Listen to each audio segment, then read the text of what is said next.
نحمده ونصلي على رسوله الكريم اما بعد فاعوذ بالله من الشيطان الرجيم بسم الله الرحمن الرحيم رب اشرح لي صدري ويسر لي امري واحلل عقدة من لساني يفقهوا قولي۔ ذی الحج اہم کیوں ہے؟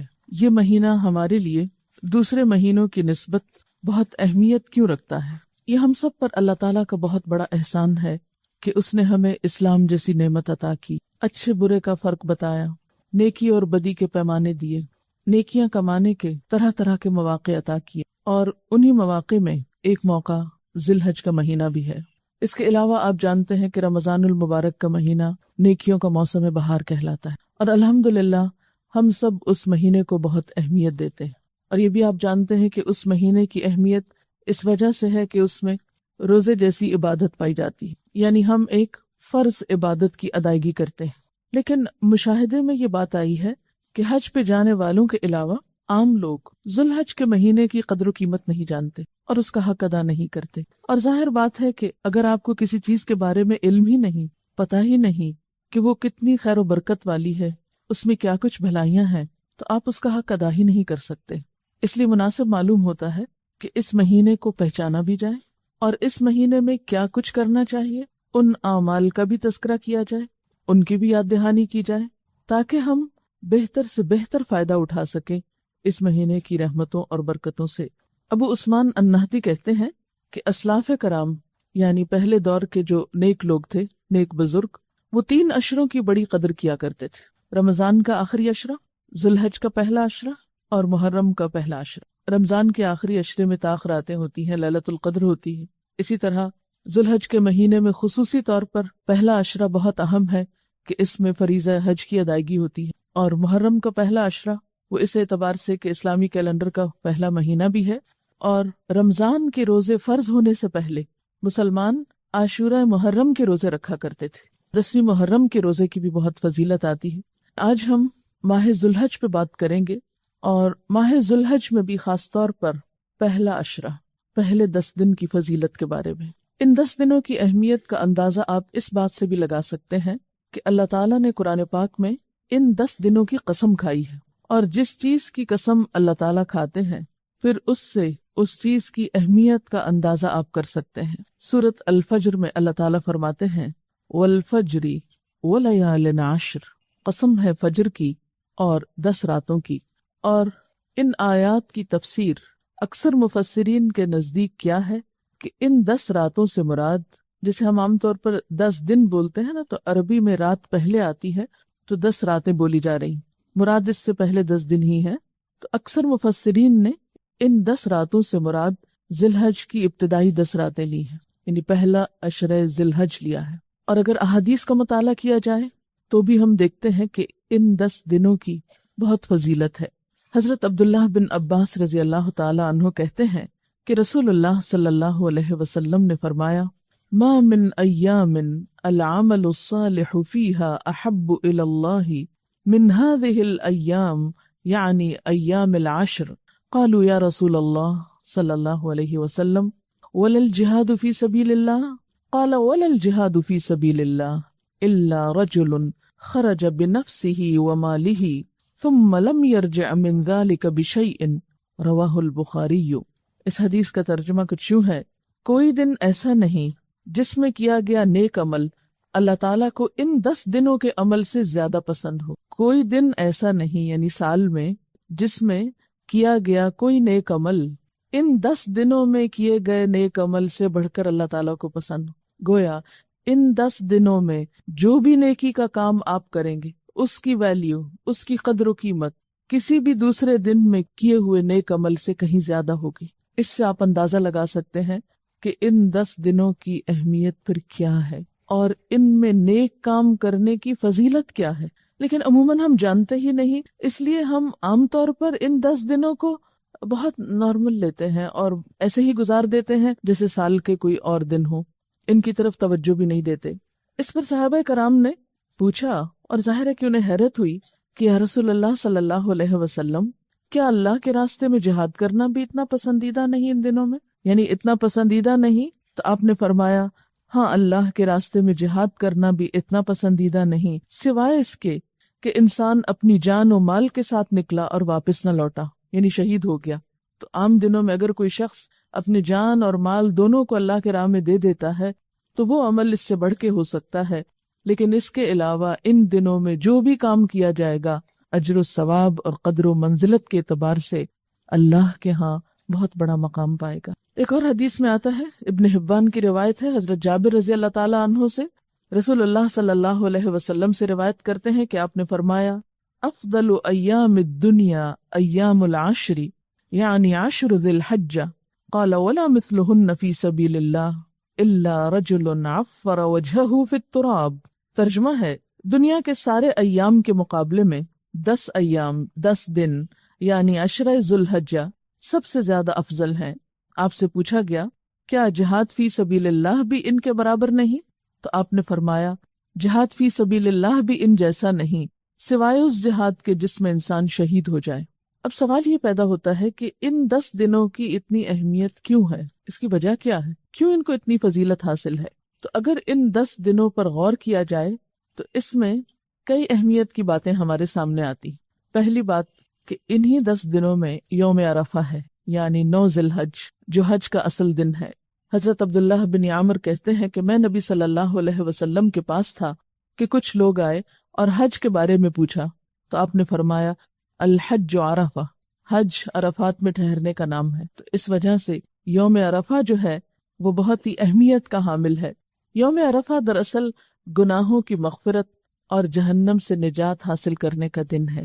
سال میں ہم کئی دن مناتے ہیں نا، کئی طرح کے، تو یہ دن خاص طور پر گناہوں سے نجات، گناہوں سے مغفرت اور جہنم سے بچنے کا دن ہے۔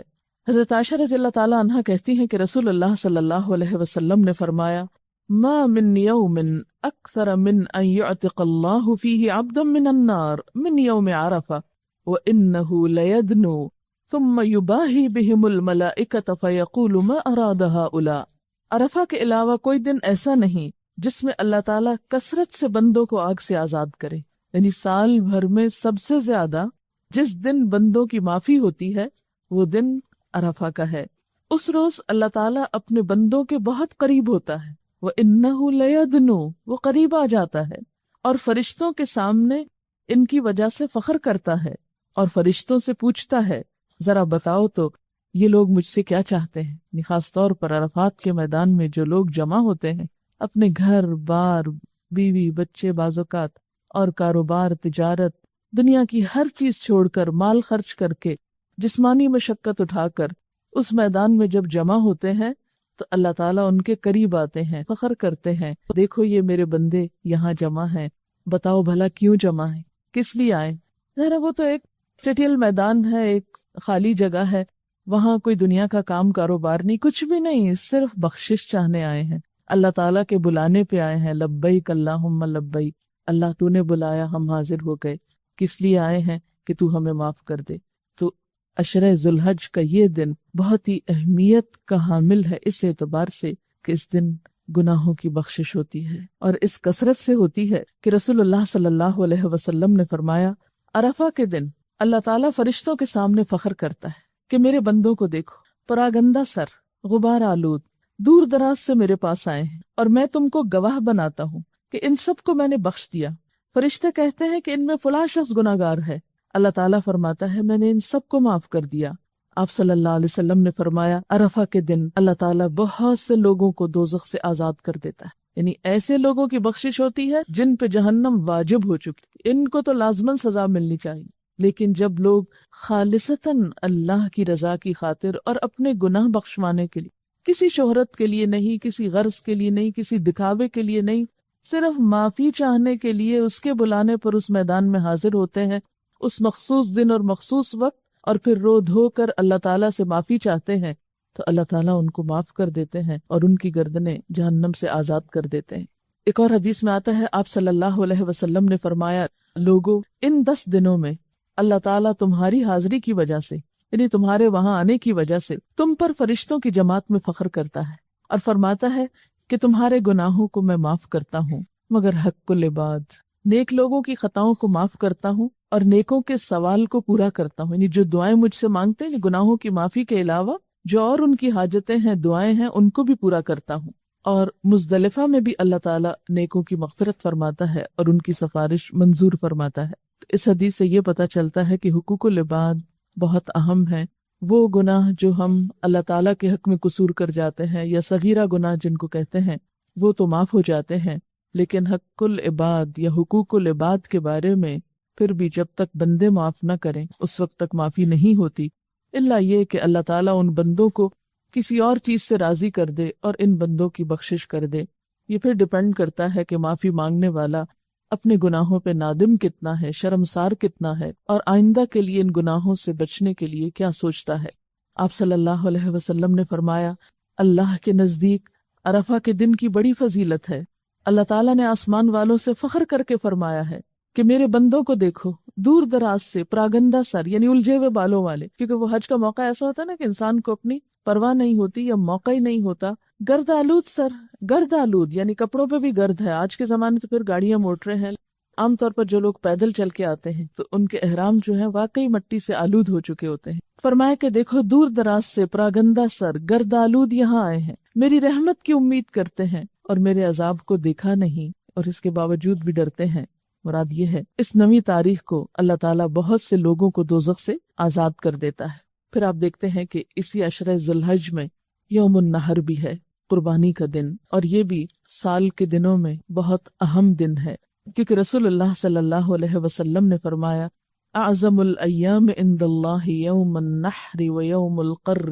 اللہ کے نزدیک سب سے زیادہ باوقار اور عظمت والا دن یوم النحر ہے. یعنی ہر دن کی اپنی فضیلت ہے. یوم عرفہ بخشش کا دن ہے اور یوم النحر یا قربانی کا دن بڑا عظمت والا دن ہے. اللہ کے ہاں اس کی بڑی قدر و منزلت ہے. اور پھر اس کے بعد منا میں ٹھہرنے کا دن یعنی اگلا دن. اب آپ دیکھیے کہ جو عشرہ اتنا اہم ہے اور اس کی اللہ تعالیٰ کے ہاں بہت قدر و منزلت ہے، اور پھر ان دو باتوں کے بارے میں پڑھ کر کے لوگ وہاں پر جا کر حج کرتے ہیں، قربانی کرتے ہیں، منا میں ٹھہرتے ہیں. اگر ہم لوگوں کو یہ موقع نہیں ملتا تو پھر کیا کریں؟ یعنی اگر ہم حج پہ نہیں جا سکتے تو یہاں رہ کر ان دنوں سے کیسے فائدہ اٹھا سکتے ہیں؟ ہمیں کیا کچھ کرنا چاہیے؟ تو آئیے چند باتیں اس کے بارے میں کرتے ہیں. سب سے پہلا کام، ذوالحج کا چاند دیکھ کر دعا مانگنی چاہیے. عام طور پر عید الفطر کا چاند تو بہت سے لوگ دیکھنے کا اہتمام کرتے ہیں، لیکن ذوالحج کا چاند دیکھنا بھول جاتے ہیں، کیونکہ ان دنوں کی حاجیوں کے نزدیک تو بہت اہمیت ہوتی ہے، لیکن عام لوگ بھولے ہوئے ہوتے ہیں. اور ویسے بھی ہر مہینے جب چاند دیکھیں تو دعا مانگیں، اور وہ دعا بھی بہت خوبصورت ہے. اللہم اہلہ علینا بالامن والایمان والسلامت والاسلام ربی وربک اللہ. اے اللہ تو اس چاند کو ہم پر امن و ایمان اور سلامتی اور اسلام کے ساتھ طلوع فرما. اے چاند میرا اور تمہارا رب اللہ ہی ہے. اب دیکھیں کہ عموماً جب کوئی نیا سال آتا ہے، نیا مہینہ آتا ہے، نیا دن آتا ہے، تو جہاں خوشی ہوتی ہے وہاں ایک فکر کی لہر بھی دوڑ جاتی کہ پتہ نہیں کیا ہوگا، اس سال کیا ہوگا، اس مہینے کیا ہوگا، معلوم نہیں اس دفعہ کے حج پہ کیا ہوگا. جو لوگ جاتے ہیں وہاں وہ بھی فکر کرتے ہیں، جو پیچھے کے لوگ ہوتے ہیں ان کو بھی فکر ہوتی ہے. تو ایسے موقعوں پر اتنی خوبصورت دعا سکھائی گئی کہ امن، ایمان اور سلامتی کی دعائیں مانگو، اور اس وقت ہم سب کو کتنی ضرورت ہے. اسی طرح ایک اور دعا بھی حضور صلی اللہ علیہ وسلم سے مروی ہے. حضرت قتادہ سے روایت ہے کہ رسول اللہ صلی اللہ علیہ وسلم جب نیا چاند دیکھتے تو یہ دعا پڑھا کرتے تھے، ہلال خیر و رشد، ہلال خیر و رشد، آمنت بالذی خلقک.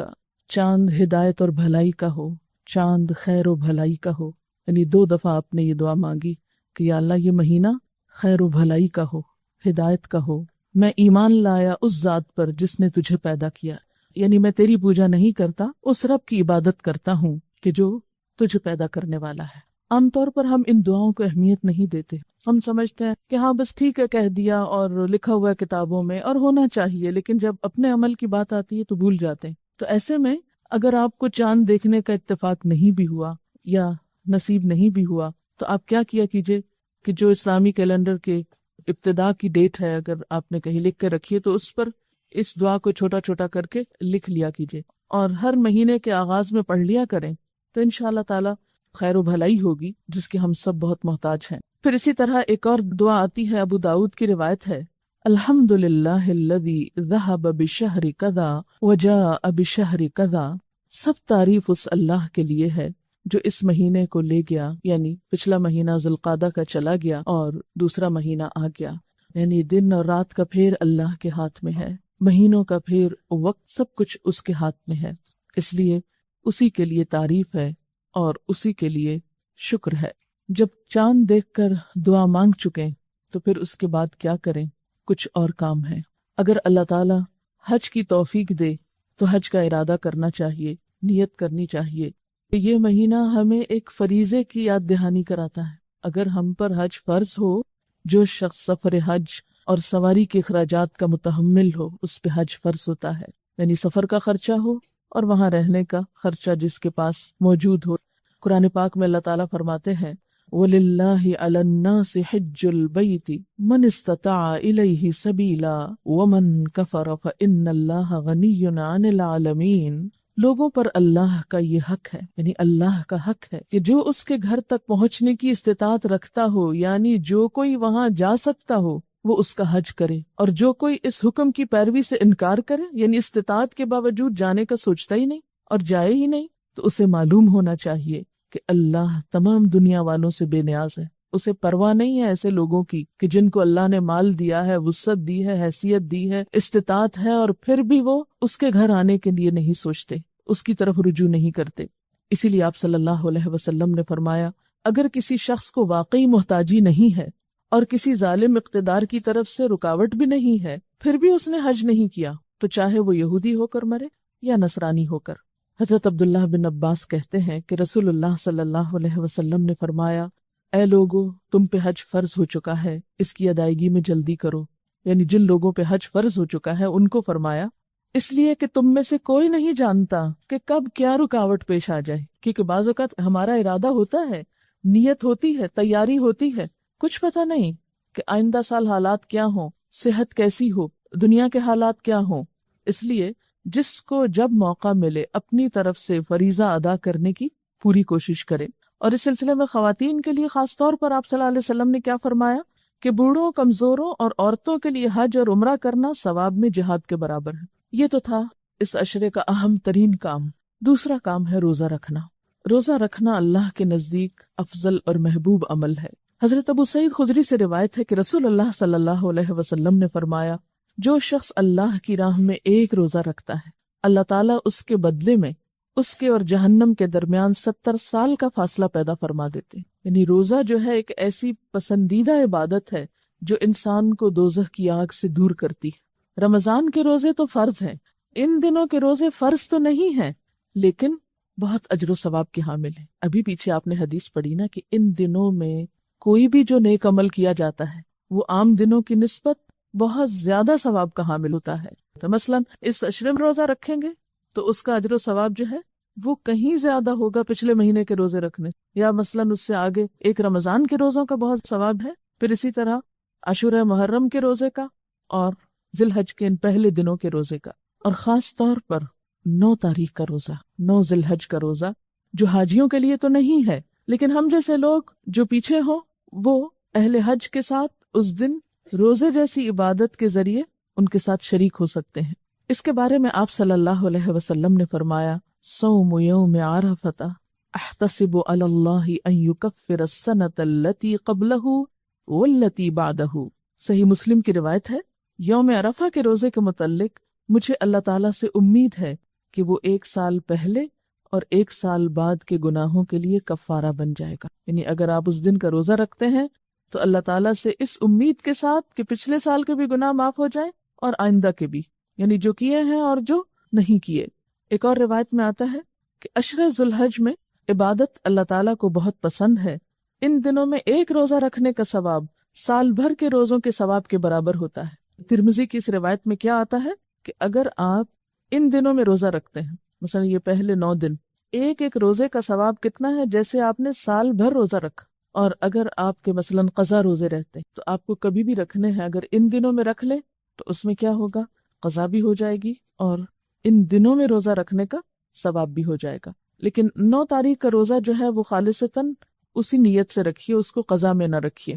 حضرت حنیدہ بن خالد اپنی بیوی سے روایت کرتے ہیں اور وہ حضور صلی اللہ علیہ وسلم کی زوجہ محترمہ سے روایت کرتی ہیں، وہ فرماتی ہیں کہ رسول اللہ صلی اللہ علیہ وسلم 10ویں محرم اور ذوالحج کے 9 دن اور 3 دن ہر مہینے سے اس طرح کے پہلی پیر اور 2 خمیس روزے رکھتے تھے۔ یعنی آپ کے روزوں کا طریقہ کیا تھا؟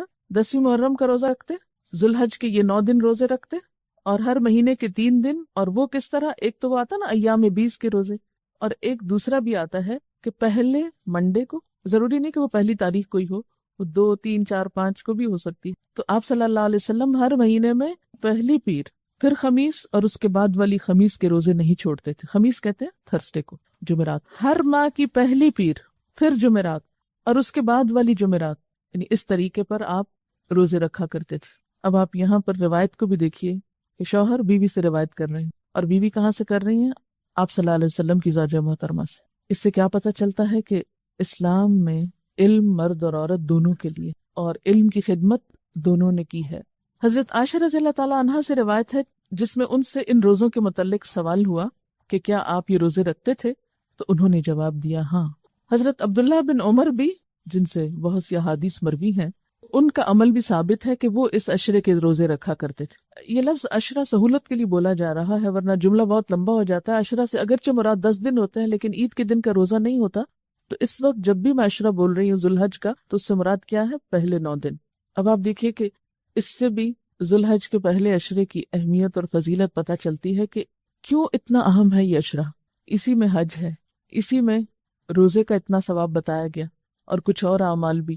اب رمضان میں صرف روزہ ہوتا ہے نا، یا آپ عمرہ کر سکتے ہیں، حج تو نہیں ہوتا رمضان میں، لیکن ان دنوں میں آپ حج بھی کر سکتے ہیں، اور اگر حج کا موقع نہیں تو پھر روزہ رکھ سکتے ہیں، اور پھر ساتھ قربانی بھی آگے جا کے ہو سکتی۔ تو گویا اس عشرے کی فضیلت اس لیے بھی ہے کہ اس میں ایک سے زائد عبادات کا موقع مل جاتا ہے۔ تو ہمیں کیا کرنا ہے، کیسے سیلیبریٹ کرنے ہیں یہ دن؟ نمبر 1 آغاز میں دعا، نمبر 2 روزہ، نمبر 3 نوافل کا اہتمام، کیونکہ ان دنوں کے نفل عام دنوں کے نفل کے مقابلے میں زیادہ اجر و ثواب کا سبب ہوں گے۔ اگر آپ کو اللہ تعالیٰ توفیق دے روزے رکھنے کی تو سحری کو تو اٹھنا ہی ہوگا، جب سحری کو اٹھیں گے تو تہجد بھی پڑھ لیں ساتھ۔ اور ویسے بھی آپ جانتے ہیں قیامت کے دن نماز کے بارے میں پہلا سوال ہوگا، پہلا حساب ہوگا نماز۔ دوزخ میں جانے والوں سے جب پوچھا جائے گا کہ ما سلککم فی سقر، کیا چیز تمہیں دوزخ میں لے گئی؟ قالوا لم نک من المصلین، وہ کہیں گے کہ ہم نماز پڑھنے والوں میں سے نہ تھے، ہم نماز نہیں پڑھتے تھے۔ ولم نک نطعم المسکین، اور ہم مسکین کو کھانا نہیں کھلاتے تھے۔ اور ایک اور حدیث سے آپ کو معلوم ہے کہ آپ صلی اللہ علیہ وسلم نے فرمایا آدمی اور شرک یا کفر کے درمیان حد فاصل نماز ہے، نماز کا پڑھنا یا نہ پڑھنا ہے۔ اگر اس حد کو گرا دیا جائے تو کفر اور اسلام پھر ایک ہی چیز نظر آتی۔ گویا ایک مسلمان کی پہچان ہے نماز، اگر یہ پہچان ختم ہو گئی تو اس کا دین خطرے میں پڑ گیا۔ فرض نماز تو فرض نماز ہے، لیکن نوافل تہجد کے علاوہ آپ اشراق، چاشت وغیرہ کے بھی پڑھ سکتے ہیں، نمازوں کے بعد بھی پڑھ سکتے ہیں، یعنی جب جب موقع ملے۔ نفل تو ایک مرضی کی اور پسند کی عبادت ہے نا، آپ کی اپنی خوشی کی عبادت ہے، لیکن یہاں چلتے چلتے نوافل کا اجر و ثواب بتاتی چلوں۔ اللہ نے فرمایا میرا بندہ لگاتار نوافل کے ذریعے میرے قریب آتا ہے، یہاں تک کہ میں اسے پسند کرتا ہوں، یعنی میں اسے پسند کرنے لگتا ہوں، اور جب میں اسے پسند کر لیتا ہوں تو اس کا کان بن جاتا ہوں جس سے وہ سنتا ہے، اس کی آنکھ بن جاتا ہوں جس سے وہ دیکھتا ہے، اس کا ہاتھ بن جاتا ہوں جس سے وہ پکڑتا ہے، اس کا پاؤں بن جاتا ہوں جس سے وہ چلتا ہے۔ اگر وہ مجھ سے مانگے تو میں لازماً اسے دیتا ہوں، اگر مجھ سے پناہ طلب کرے تو میں یقیناً اسے پناہ دیتا ہوں۔ اللہ کا محبوب بندہ بن جاتا ہے جو صرف فرائض کی حد تک عبادات نہیں کرتا، جو صرف فرض ہی ادا کرنے میں دلچسپی نہیں رکھتا، بلکہ اس سے آگے بڑھ کر نوافل کا شوق بھی رکھتا ہے۔ عام طور پر ہم اس معاملے میں بہت کوتاہی کر جاتے ہیں، ہم سوچتے ہیں نفل ہی تو ہے، کیا ہوا؟ تو اس میں یہ ہے کہ ٹھیک ہے، بہت مصروفیت کے وقت آپ کے ٹیسٹ ہو رہے ہیں، بہت پڑھائی ہو رہی ہے، علم حاصل کرنا بھی فرض ہے، تو اس میں رخصت گنجائش ہو سکتی ہے، لیکن بعض اوقات ہمیں موقع بھی ہوتا ہے تو ہم محض سستی کے مارے اس کی طرف توجہ نہیں کرتے، یعنی کوئی کام نہیں ہوتا، صرف ایک باتوں کا شوق ہے مثلاً، یا کچھ اور کام کرنے کا، تو دنیا کی محبت ہمیں فوراً نمازوں سے دل اچاٹ کرا دیتی۔ بہرحال اگر نوافل نہ بھی پڑھ سکیں تو کم از کم فرائض کی طرف تو متوجہ رہیں۔ اور جیسے کہ پہلے میں نے کہا کہ قیامت کے دن پہلی چیز جس کا حساب ہوگا وہ نماز ہے، اگر وہ درست ہوئی تو انسان کامیاب ہو گیا، اگر وہ خراب نکلی تو ناکام ہوا۔ اور اگر اس کے فرائض میں کچھ کمی رہ گئی تو اللہ تعالیٰ فرمائیں گے کہ دیکھو میرے بندے کی کوئی نفلی عبادت ہے، تو اس نفلی عبادت کے ذریعے اس نقص کی تکمیل کر دی جائے گی جو فرائض میں باقی رہ گیا ہو۔ پھر اس کے تمام اعمال کا حساب اسی طرح ہوگا، یعنی جیسے زکوٰۃ ہے، کمی بیشی پھر نفل صدقات سے پوری ہوگی۔ اسی طرح روزے ہیں، اگر روزہ ہم نے اپنی طرف سے رکھا لیکن کوئی چیز ایسی ہو گئی انجانے میں کہ جس سے خلل ہو گیا اس عبادت میں، تو خلل تو ہو گیا، تو وہ نوافل سے پورے کر دیے جائیں گے۔ ساری عبادتوں کے حساب جو ہیں پھر اسی طرح ہوں گے۔ ان دنوں میں یا اس عشرے میں روزے کے اہتمام کے ساتھ ساتھ پھر ذکر کی طرف بھی توجہ کرنی۔ آپ جانتے ہیں اللہ تعالیٰ فرماتے ہیں فَاذْكُرُونِي أَذْكُرْكُمْ، تم مجھے یاد رکھو میں تمہیں یاد کروں گا، وَاشْكُرُوا لِي وَلَا تَكْفُرُونِي، میرا شکر ادا کرو، کفران نعمت نہ کرو۔ اور ذکر کرنے کا فائدہ خود ہم ہی کو ہوتا ہے۔ الا بذکر اللہ تطمئن القلوب، سنو اللہ کے ذکر سے دلوں کو اطمینان نصیب ہوتا ہے۔ اور اللہ تعالیٰ قرآن پاک میں تاکید بھی کرتے ہیں، یا ایھا الذین آمنوا اذکروا اللہ ذکرا کثیرا وسبحوہ بکرۃ واصیلا، اے ایمان والو اللہ کا بہت زیادہ ذکر کرتے رہو اور صبح و شام اس کی پاکیزگی بیان کرو، یعنی بہت زیادہ اللہ کو یاد کرو، اور خصوصاً صبح و شام۔ تو عام دنوں میں بھی یہ کرنا ہے، لیکن ان دنوں میں ذکر کرنے کا ثواب بھی کئی گنا زیادہ ہو جائے گا۔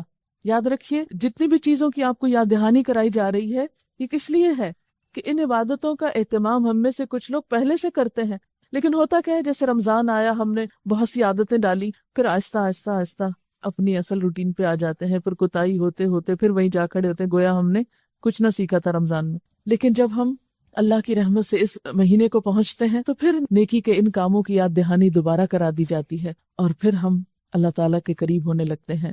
اور ذکر کے بارے میں تو آپ کو معلوم ہے کہ نبی صلی اللہ علیہ وسلم نے کیا فرمایا تھا کہ اللہ کا ذکر اتنا کرو کہ لوگ مجنون کہنے لگے، یعنی اگر کوئی کہے نا کہ یہ تو پاگل ہی ہو گیا، ہر وقت اللہ کی باتیں کرتے ہیں، تو سمجھو کہ اچھا سرٹیفکیٹ مل گیا ہے جس کو قیامت کے دن پیش کر سکیں گے کہ اللہ تیرا نام لینے کی وجہ سے، تیری یاد کی وجہ سے لوگوں نے مجھے یہ ٹائٹل دیا۔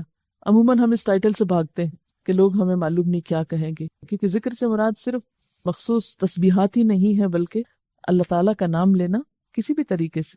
آپ کو پتا ہے کہ اگر ذکر سے غفلت برتی جائے تو انسان پہ شیطان مسلط ہو جاتا۔ اللہ تعالیٰ فرماتے ہیں وَمَن يَعْشُ عَن ذِكْرِ الرَّحْمَنِ نُقَيِّضْ لَهُ شَيْطَانًا فَهُوَ لَهُ قَرِينٌ، جو شخص رحمان کے ذکر سے غفلت برتے گا ہم اس پر ایک شیطان مقرر کر دیں گے، وہی اس کا ساتھی بن جائے گا۔ تو یہ جو بہت شیطانی وسوسے اور شیطان کی ڈالی ہوئی پریشانیاں اور گندگیاں، رجس الشیطان، یہ دراصل کس لیے ہوتا ہے کہ انسان اللہ کو بھول جاتا، وہ عادت ڈالی پھر چھوٹ گئی، پھر دوبارہ ڈالنے میں سستی ہو گئی۔ تو جو کچھ آپ کرتے ہیں ان کو لکھ لیا کیجیے، یعنی جو آپ اپنے اندر اللہ کے فضل سے اچھی عادات ڈال رہے ہیں قرآن کے پڑھنے کے ساتھ ساتھ، ان کو اپنے پاس نوٹ کر لیں۔ اگر سفر کی وجہ سے یا بیماری کی وجہ سے یا مخصوص ایام کی وجہ سے ان میں سے کوئی چیز چھٹ گئی یا رہ گئی یا بھول گئی تو وہ ساری زندگی نہ بھولی رہے، بلکہ اصل حالت پر لوٹنے کے بعد پھر وہ یاد آ جائے۔ آپ صلی اللہ علیہ وسلم نے فرمایا جو شخص اپنے رب کو یاد کرتا ہے اس کی مثال زندہ کی سی ہے، اور جو اپنے رب کو یاد نہیں کرتا وہ مردے کی طرح ہے، کیونکہ مردے یاد نہیں کر سکیں گے نا۔ میں کبھی کبھی سوچتی یا اللہ قبر میں تو اتنا ٹائم ہوگا، اتنا ہوگا، پتہ نہیں کتنے 100 سال وہاں رہنا ہے، تو کوئی طریقہ نہیں ہو سکتا کہ آپ ہمیں وہاں بھی ذکر کی اجازت دے دیں یا کوئی موقع دے دیں کہ تجھے یاد کرتے رہیں، کیونکہ اب تو دنیا میں اتنے کام ہوتے ہیں کہ لوگوں سے ہی فرصت نہیں ہوتی، تو وہ ذکر جتنا چاہتے ہیں کہ کریں اتنا کر نہیں پاتے۔ تو پھر انسان سوچتا ہے اچھا مرنے کے بعد فراغ ہوتے، لیکن مرنے کے بعد تو ذکر بھی بند ہو جائے، جو کرنا ہے ابھی کرنا ہے نا، اور پتہ نہیں کتنے دن ہیں ہمارے پاس۔ تو جو شخص ذکر نہیں کرتا اس کی مثال مردے کی سی ہے، کیونکہ مردہ بیچارہ کچھ کر نہیں سکتا، بے فائدہ اور بیکار ہو جاتا ہے۔ تو ایسے شخص میں بھی کوئی خیر نہیں جو اپنے رب کو یاد نہیں کرتا۔ تو خاص طور پر ان دنوں میں ذکر کی طرف توجہ کرنی ہے، دوسری باتیں ذرا کم کر دیں، دوسرے کچھ کام ذرا کم کر دیں، لیکن ذکر تھوڑا پابندی کے ساتھ، اور ذکر میں خاص طور پر تکبیرات۔ کیوں؟ اس لیے کہ آپ صلی اللہ علیہ وسلم نے اس کی خاص تاکید فرمائی ہے۔ اور ان دنوں میں ویسے بھی ذکر کرنے کے بارے میں سورۃ الحج میں بھی آتا ہے، سورۃ البقرہ میں بھی آتا ہے۔ سورۃ الحج میں ہے کہ وَيَذْكُرُ اسْمَ اللَّهِ فِي أَيَّامٍ مَّعْلُومَاتٍ، اور ان مقررہ دنوں میں اللہ کا نام یاد کریں، یعنی ذکر کریں۔ حضرت عبداللہ بن عباس فرماتے ہیں کہ اس سے مراد ذی الحج کے ابتدائی 10 دن ہیں بخاری کی روایت کے مطابق۔ اور وَاذْكُرُوا اللَّهَ فِي أَيَّامٍ مَّعْلُومَاتٍ، یہ قرآن کا حکم ہے، معلوم دنوں میں، چند گنے چنے دنوں میں اللہ کا ذکر کرو۔ کون سے ہیں یہ دن؟ یہی عشرہ ذی الحج ہے۔ اور خصوصاً ایام تشریق 11، 12 اور 13 ذی الحج، ان میں کثرت سے تکبیر پڑھنی ہے، کیونکہ آپ صلی اللہ علیہ وسلم نے فرمایا اللہ کے نزدیک ایام عشرہ ذی الحج کے مقابلے میں کوئی دن زیادہ عظمت والے نہیں، اور کوئی عمل ان 10 دنوں میں کیے گئے عمل سے زیادہ محبوب نہیں، اس لیے ان ایام میں لا الہ الا اللہ، اللہ اکبر اور الحمدللہ جیسے اذکار کثرت سے کیا کرو۔ امام بخاری فرماتے ہیں کہ حضرت ابن عمر اور ابو ہریرہ رضی اللہ تعالی عنہ ان دنوں میں بازار نکل جاتے، بلند آواز سے تکبیر کہتے، کیوں؟ تاکہ لوگوں کو یاد آ جائے، اور دوسرے لوگ بھی ان کی تکبیر سن کر تکبیر کہنے لگتے۔ یعنی ایک تو یہ ہو سکتا تھا نا کہ وہ لوگوں کو کہتے لوگوں تکبیر پڑھو، اور ایک یہ کہ وہ خود تکبیریں پڑھنا شروع کر دیتے تو لوگ ان کو سن کے پڑھنے لگتے۔ اسی طرح بخاری اور مسلم کی روایت کے مطابق عورتیں اپنے گھروں میں تکبیریں پڑھ سکتی ہیں، اور اس کے لیے آپ کیا کر سکتے ہیں کہ مثلاً تکبیرات کی ایک کیسٹ تیار کرائی گئی تھی یہاں پر، آپ سویرے سویرے اٹھ کر بس پابندی سے اپنے گھر میں جیسے تیار ہو رہے ہیں کچھ کر رہے ہیں وہ کیسٹ لگا دیں، کسی کو مت کہیں تکبیریں پڑھیں۔ اب ہوگا کیا کہ جب بچوں کی آنکھ اس آواز سے کھلے گی یا سب سے پہلے الفاظ تکبیرات کے کانوں میں پڑیں گے تو وہ پھر دن بھر خود بخود بولتے رہیں گے۔ آپ نے دیکھا ہوگا نا، کوئی بول، کوئی شعر، کوئی گانا، کوئی جملہ ہماری زبان پہ سویرے سویرے اگر نکل جائے تو سارا دن نکلتا رہتا ہے انکانشیسلی۔ اس لیے صرف آپ آن کر دیں، پھر آپ کو بھی یاد رہے گا انشاءاللہ اور گھر والوں کو بھی یاد ہو۔ ان تکبیرات کو فریج پہ، کھانے کی میز کے پاس کہیں، یعنی کوئی ایسی جگہ جہاں آپ سب گھر والے بیٹھتے ہوں یا جہاں سے گزرتے ہوں، مثلا گھر کی انٹرنس پہ یا باہر نکلتے وقت، یا 2-3 جگہوں پر بھی آپ لگا سکتے ہیں۔ تو کیا ہوگا، جو ہی نظر پڑے گی تو آپ کو یاد آ جائے اوہ میں نے تکبیریں پڑھنی تھی، اللہ اکبر، اللہ اکبر، لا الہ الا اللہ، واللہ اکبر، اللہ اکبر، وللہ الحمد۔ اس کے علاوہ ان دنوں میں صدقہ خیرات کیا جا سکتا، کیونکہ عام دنوں کے مقابلے میں ان دنوں میں خرچ کرنے کا ثواب کئی گنا زیادہ ہوگا۔ جیسے رمضان میں خرچ کرنے کا ثواب عام دنوں کے مقابلے میں زیادہ ہے، تو ان دنوں میں بھی آپ خصوصی صدقے کا اہتمام کریں۔ قرآن پاک میں اللہ تعالیٰ فرماتے ہیں وَأَنفِقُوا مِمَّا رَزَقْنَاكُمْ مِن قَبْلِ أَن يَأْتِيَ أَحَدَكُمُ الْمَوْتُ فَيَقُولَ رَبِّ لَوْلَا أَخَّرْتَنِي إِلَىٰ أَجَلٍ قَرِيبٍ فَأَصَّدَّقَ وَأَكُن مِّنَ الصَّالِحِينَ۔ جو رزق ہم نے تمہیں دیا ہے اس میں سے خرچ کرو، اس سے پہلے کہ تم میں سے کسی کی موت کا وقت آ جائے، اور اس وقت وہ کہے کہ اے میرے رب، کیوں نہ تو نے مجھے تھوڑی سی مہلت اور دے دی، تھوڑا وقت اور مل جاتا کہ میں صدقہ دیتا اور صالح لوگوں میں شامل ہو جاتا، یا اللہ میں صدقہ کر کے نیک بن جاتا، صدقہ دیتا اور نیک بندوں میں شامل ہو جاتا، یا اللہ تھوڑا سا وقت اور مل جاتا۔ تو موت کے وقت تو 1 منٹ بھی اور نہیں ملے گا، اب جو وقت ملا ہے اس میں کچھ نہ کچھ کر لینا چاہیے، کیونکہ قیامت کے دن تو پھر کوئی کام نہیں آئے گا۔ یا ایھا الذین آمنوا انفقوا مما رزقناکم من قبل ان یأتی یوم لا بیع فیہ ولا خلۃ ولا شفاعۃ والکافرون هم الظالمون۔ اے لوگو جو ایمان لائے ہو، جو کچھ مال و متاع ہم نے تم کو بخشا ہے، جو کچھ ہم نے تم کو دیا ہے، اس میں سے خرچ کرو، یعنی اپنی ملکیت کی چیزوں میں سے کرنا چاہیے، قبل اس کے کہ وہ دن آ جائے جس میں نہ خرید و فروخت ہوگی، کیونکہ دنیا میں ہم مال بچا کے رکھتے ہیں کہ بزنس میں لگائیں گے، نہ دوستی کام آئے گی، نہ سفارش چلے گی، اور ظالم اصل میں وہ ہیں جو انکار کی روش اختیار کرتے ہیں، یعنی احکام سن کے بھی ٹس سے مس نہیں ہوتے۔ آپ صلی اللہ علیہ وسلم نے فرمایا قیامت کے دن جب کوئی سایہ نہ ہوگا تو صدقہ مومن پہ سایہ بن جائے گا۔ ان ظل المؤمن یوم القیامت صدقتہ، مومن کا سایہ قیامت کے دن اس کا صدقہ ہوگا۔ صدقہ اللہ تعالیٰ کے غضب کو ٹھنڈا کرتا ہے، بری موت سے بچاتا ہے۔ آپ نے فرمایا صدقہ کرنے میں جلدی کرو، کیونکہ بلائیں صدقے سے آگے نہیں بڑھ سکتی، صدقے سے رک جاتی، یعنی کوئی مصیبت آ رہی ہوتی ہے اور صدقہ کرنے سے پیچھے چلی جاتی، صدقہ مصیبت میں رکاوٹ ڈال دیتی۔ اللہ تعالیٰ فرماتے ہیں یا ابن آدم انفق علیک، اے انسان تو میری راہ میں خرچ کر، میں تیرے اوپر خرچ کروں گا، تو دے میں تجھے اور دوں گا۔ آپ صلی اللہ علیہ وسلم نے فرمایا صدقہ مال کو کم نہیں کرتا، یعنی ہم سمجھتے ہیں شاید دینے سے ہمارا تھوڑا ہو جائے گا، نہیں ہوتا، فکر نہیں کرو اور آ جائے گا۔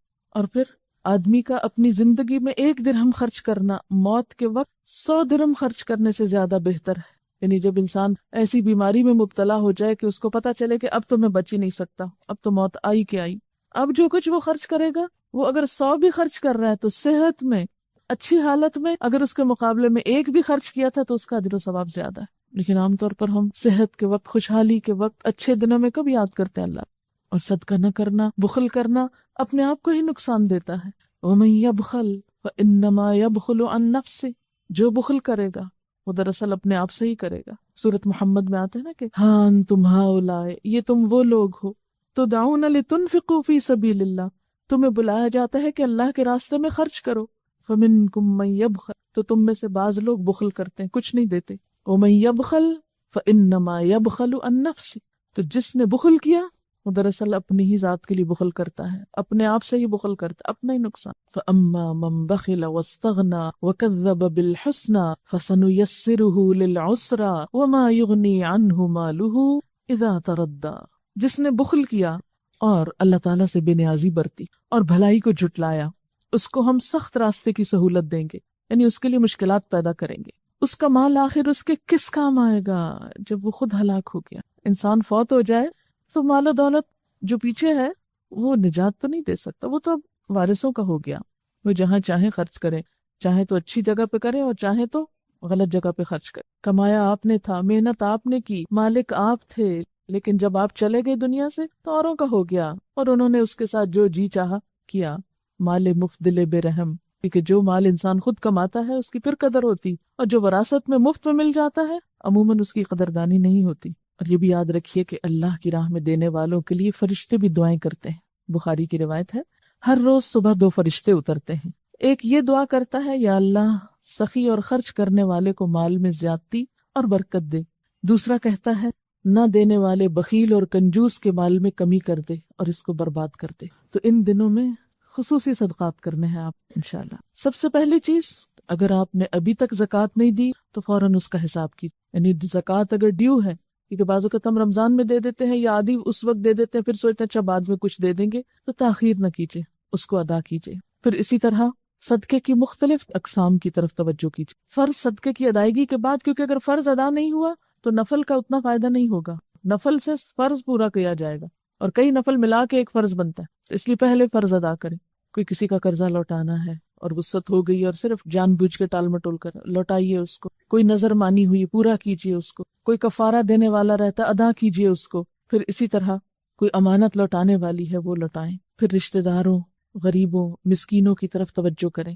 عید کا موقع ہے، کچھ نہ کچھ تحفے تحائف کا بندوبست کر سکتے ہیں. اپنے گھر پہ تھوڑا لک ڈالیں، اپنے کپڑوں کا جائزہ لیں، اپنی رکھی ہوئی چیزوں کا، سٹور کا، مختلف چیزوں کا. تو ایک تو رمضان میں ہم اینول کلینلینس کرتے ہیں، ڈی جنکنگ کرتے ہیں، اور ایک پھر ان دنوں میں ہر چیز پہ رک کے سوچیں، اس کے بغیر گزارا ہو سکتا ہے. یاد رکھیے پھر میانہ روی اور اعتدال تو ضروری ہے، لیکن سال ہر سال سے جو چیزیں رکھی ہوئی ہیں، اچھا کبھی کا استعمال کریں گے، کبھی کب آئے گا، وہ مرنے کے بعد تو آ ہی جائے گا، لیکن اس کبھی کو تھوڑا سا ابھی میں بھی بدل لیں. کچھ چیزیں ضرور نکالیں، یعنی جن کو ہم خود نہ استعمال کرتے ہوں اور بس ایسے ہی دل کی ٹیک کے لیے رکھی ہوئی ہوں. پھر اسی طرح ان دنوں میں صدقہ جاریہ کے کاموں میں بھی آپ خرچ کریں. صدقہ جاریہ کے کاموں میں ایک تو یہ ہے کہ آپ مثلاً تکبیر کی کیسٹ کسی کو لے کر دے سکتے ہیں. جتنے لوگ اس کو سن کے تکبیریں پڑھیں گے آپ کو بھی ثواب ہوگا. وہ جو تکبیروں کا کاغذ چھاپیں گے مختلف لوگوں کو آپ دیں اور کہیں کہ یہ اپنے گھروں میں لگائیں، اور چاہے 1 روپے 2 روپے کا کاغذ ہوگا، آپ دیکھیں گے کہ 1 روپیہ مثلاً ہم میں سے ہر ایک کے پاس وسعت نہیں کہ سینکڑوں ہزاروں خرچ کرے، لیکن میرے خیال ہے ہم میں سے کوئی بھی ایسا نہیں جو 1 2 روپیہ نہ خرچ کرے. ہم سب کر سکیں. اپنے گھر والوں کے لیے خرچ کرنا بھی صدقہ ہوتا ہے. اپنے رشتہ داروں کو دینا، اپنے دوستوں کو دینا، عزیز و اقارب کو دینا، مطلب جو بھی ہماری جان پہچان کے لوگ ہیں ان کو ہم صدقہ جاریہ کے طور پر تعلیم کا کوئی کام بھی ہم اس میں کریں. جتنے لوگ ان 10 دنوں کی قدر و قیمت آپ کی وجہ سے جانیں گے ان سب کا ثواب بھی آپ کو ملے گا. کیونکہ عام طور پر ہم نیکی کی چیز سنتے ہیں، جانتے ہیں، اپنے تک رکھ لیتے ہیں اور بھول جاتے ہیں، دوسروں تک نہیں پہنچاتے. تو ہمیں دوسروں تک بھی اس کو پہنچانا. جہاں موقع ملے اپنے گھر والوں کو اکٹھا کر لے، وہ پمفلٹ پڑھ کے سنا سکتے ہیں مثلاً، اور کیسٹ بھی لگا کے سنا سکتے ہیں. کوئی بھی طریقہ آپ اختیار کر سکتے ہیں، لیکن یہ ہے کہ ان سنتوں کو رواج دیں، ان نیکی کے کاموں کی طرف توجہ کریں. خود عمل کریں گے تو انشاءاللہ دوسروں کو بھی شوق آئے گا، دوسرے بھی کریں گے. پھر اسی طرح صدقہ جاریہ کے کاموں میں کوئی بھی آپ جو چیز سوچ سکتے ہیں جو علم کو پھیلانے کے لیے اور علم کو عام کرنے کے لیے آپ کوئی بھی طریقہ کر سکتے ہیں. ان طریقوں میں سے آپ خود بھی سوچ سکتے ہیں، دوسروں سے بھی مشورہ کر سکتے ہیں، کیونکہ معلوم نہیں کل قیامت کے دن کون سی نیکی کام آ جائے. حدیث میں آتا نا کہ آگ سے بچنے کی فکر کرو، خواہ کھجور کا آدھا ٹکڑا ہی کیوں نہ ہو.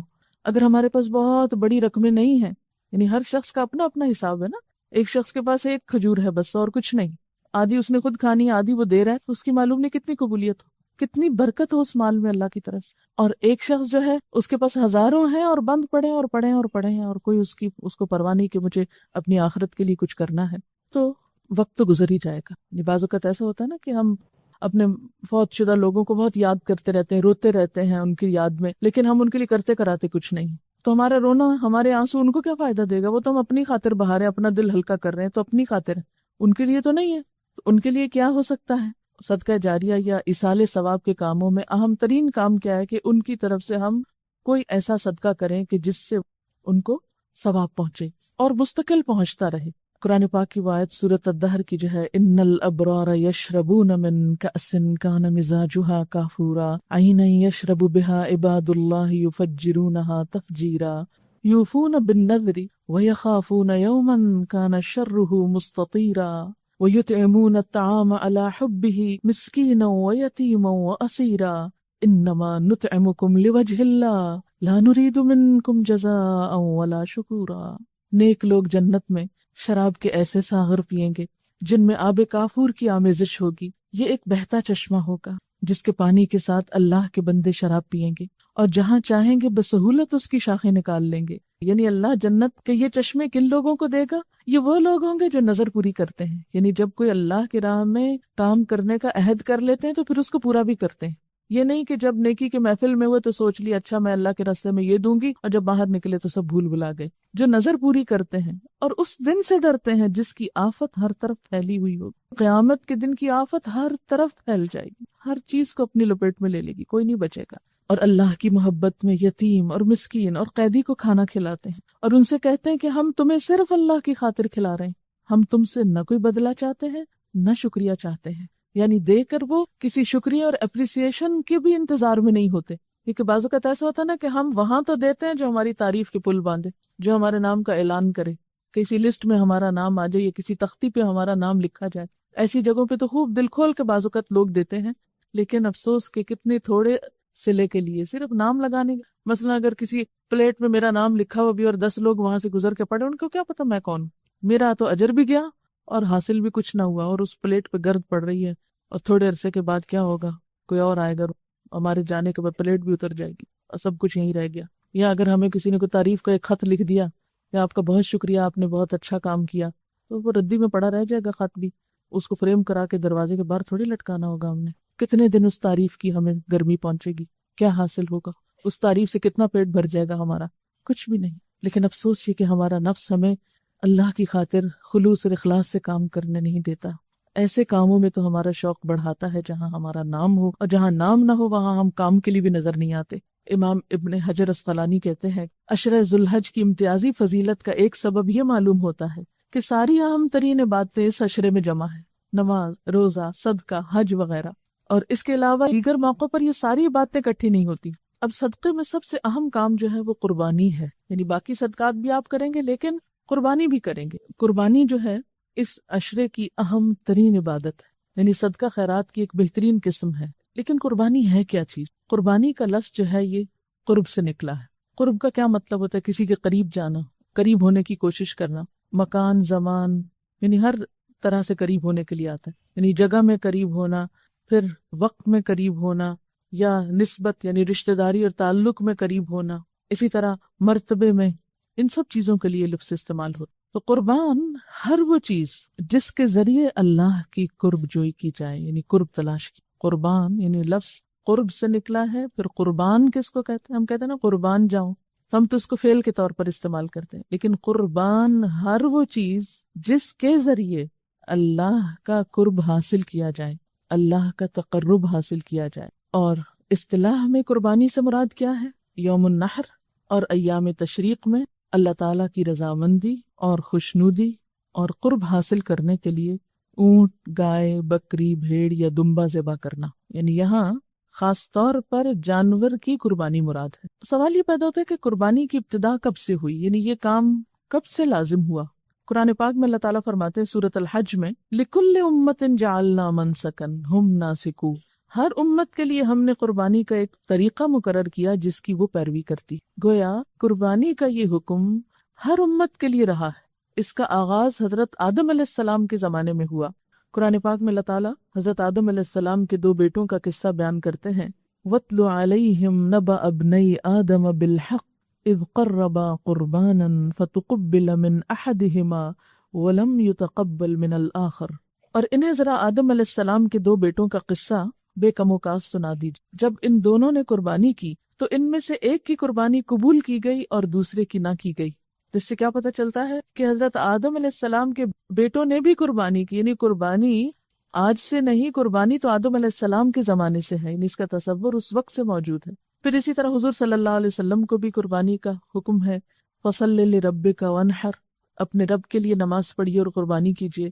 ایک اور جگہ پر فرمایا قُلْ إِنَّ صَلَاتِي وَنُسُكِي وَمَحْيَايَ وَمَمَاتِي لِلَّهِ رَبِّ الْعَالَمِينَ. آپ کہہ دیجئے بے شک میری نماز، میری قربانی، میرا جینا، میرا مرنا اللہ رب العالمین کے لیے ہے. تو آپ کو یہاں بھی حکم دیا جا رہا ہے کہ قربانی کیجئے اور اللہ کے لیے کیجئے. اور فَصَلِّ لِرَبِّكَ وَانْحَرْ، یہاں بھی اپنے رب کے لیے قربانی کی. گویا قربانی ایک تو یہ ہے کہ اللہ کا حکم ہے، اور دوسرے یہ کہ اللہ ہی کی خاطر ہونی چاہیے. جو ہمارے قربانی کا طریقہ ہے یہ کہاں سے آیا؟ یعنی قربانی کی مختلف شکلیں پچھلی امتوں میں رائج رہیں، لیکن یہ طریقہ جس پہ ہم قربانی کرتے ہیں یہ کب سے ہوا؟ اس کے بارے میں ایک دفعہ صحابہ کرام نے حضور صلی اللہ علیہ وسلم سے پوچھا کہ اے اللہ کے رسول صلی اللہ علیہ وسلم، یہ قربانی کیا ہے؟ آپ نے فرمایا سنت ابیکم ابراہیم، یہ تمہارے ابا ابراہیم علیہ السلام کی سنت ہے، ان کا طریقہ ہے. اس سنت کا تذکرہ قرآن پاک نے بہت خوبصورت انداز میں کیا ہے. سورۃ الصافات کی آیت نمبر 100 سے لے کر 111 آیات ہیں.